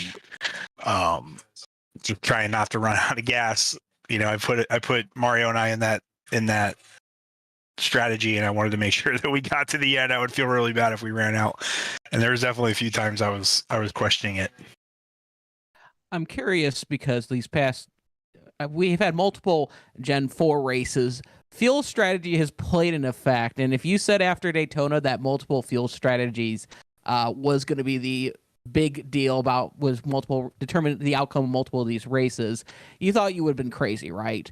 But I think parlaying the summer series is more of an experiment. How, like I said, what's your overall reaction with this fuel strategy? How you built this up, especially with the Gen 4 and the tires going into season 7? Yeah, I mean, it kind of plays itself out like it did in the glory days of that car. I feel like if you go to California, Michigan, Pocono, tracks like that in that car, those races really 9 out of 10 times boiled down the fuel strategy. So it doesn't surprise me that they do. I would have not guessed that this race was going to finish under a fuel strategy though tonight. I mean, even at that last caution, when we started that run, I was totally convinced that we were going to have a caution at some point in that run, and there was a few times where it was. But that's how it is. I think you really have to be prepared for anything when you start a run. You don't know what's going to happen. The first part of that run, I went hard for the first 5 laps thinking that there wasn't going to be a caution. And then Bailey Turner pitted pretty early. And that kind of made me second guess what I was doing there and start saving. And I kind of regret doing that, because I feel like did a pretty good job saving there, and I could have maybe had a little bit more save to push it a little bit harder, get a few more spots. But yeah, like overall, you really don't know what to expect owning them. The fact that the past couple have been kind of fuel strategy, it's definitely, I think it's promising, you know, especially for an iRacing league. Like it's easy for things to go off the rails and become a wreck fest, and then it comes to a short runs, like, you know, trying to figure out what to do on the short runs, and that just doesn't bode well for anyone, really. It just leads to tempers and anger, you know, and frustration, and guys driving harder than they need to. So I think that it's a good thing, especially in this car. You know, it shows that, you know, regardless of what happens in this league, you know, doing super speedway stuff or whatever we've done in the past, when the cars are harder to drive, the races tend to get spread out at some point. They tend to be a little bit better. They tend to be more exciting, at least for us and the drivers. I know that there could be a little bit of a barrier between, you know, like, oh, it's not like 7 wide the whole time. But I think, you know, this track really raced well, and Homestead's going to do a lot of the same. So I personally am happy and glad that we've gotten, you know, some long runs and fuel strategy mix in the mix. It plays into my driving style a little bit better. So yeah, I can't complain too much. Now, this last question comes from Michael Massey. He wanted me to discuss about some of the NASCAR conspiracies you had. I bet he did. Oh, yeah. So if you want to share them, have at it. But he texted me with that, a fellow Monday Night Racing driver. What happens in the RV stays in the RV. Sorry, Michael. Well, Michael Massey, we tried. Trust me. Like I said, there's some conspiracies. We won't let them out here, but Gary, we'll let you out of this interview. We appreciate it. Thank you. Yeah, I appreciate it. See you guys. All right, thanks, Gary. See ya. Yeah, you're not going to get a lot out of conspiracies with out of you know, when they say what happens in Vegas stays in Vegas, it's like, yeah, what happens in the RV stays in the RV. Or the RV. Hey, I mean, that's Michael Massey. He had that one question for me, so I had to throw it up there, as he's going to mention it no matter what. So let's go into the schedule in here for Monday Night Racing. Only 2 races left, each for the Next Gen and the Gen 4 schedule. We have Daytona 2007 and for August 7th, and Homestead Miami Speedway August 14th. 1 Next Gen and 1 Gen 4. One thing to notice, it's Daytona, but it's a different type of Daytona, Brandon. What's one of the biggest differences between the 2007 track and what they raced at the season beginning race? So I think the number one difference is the bumps and the track itself. I mean, it's the old surface of Daytona. If anybody remembers watching a let's say, or mid-2000s Daytona race, let's say, that's what it is. You're going over the bumps. It's not easy. It's not all smooth. You can race 3 wide, but it's very abrasive. I think I've raced the Next Gen there once. I don't remember. It might have been a long time ago. But it's a very different type of super speedway race, just because it's not that typical, you know, 2x2, you're bumper to bumper, you know, giving each other not even an inch. This, you're probably going to see a predominant high line, I would say, just because the bottom there is very difficult to run, especially over a run, because of the tire wear as well. You're definitely going to want to take tires, whether it's 2 or 4. It's not like any other super speedway where you're like, okay, I could just get away with taking fuel only. You're going to want to take at least 2 tires on every stop. After, I would say, probably 10 laps, just because it's hard to hold the bottom, because you will slide up, depending on how the setup is as well. It's not easy. From experience, I know I raced the Gen 6 there. I have raced the, I think I've raced the Gen 4 there once, but the Next Gen is a different animal to an extent. But still, all of them are the same. The surface is abrasive. It's not easy to drive. You will have your hands full. The car, again, depends on the weather and the setup. The car tends to push up off the corner. I know for the Firecracker 400 they just had, I know the 1987 cars, they're completely different. They're a whole different animal. But you come off those corners and it's not easy to keep it down. Just because you have that bump and it's pushing you wide. You keep it pinned down, you have a chance, you might spin it out. That's why it's not too easy to keep it in a line there on the bottom. You're not going to be able to tango, like two-car tango like you see. There's a lot of differences, I will say that. I think it'll be an entertaining race, though. I don't see it getting to be that single file we see. Like, you see in real life where you have that single file line at the top. I think people will try to make the bottom work all race long.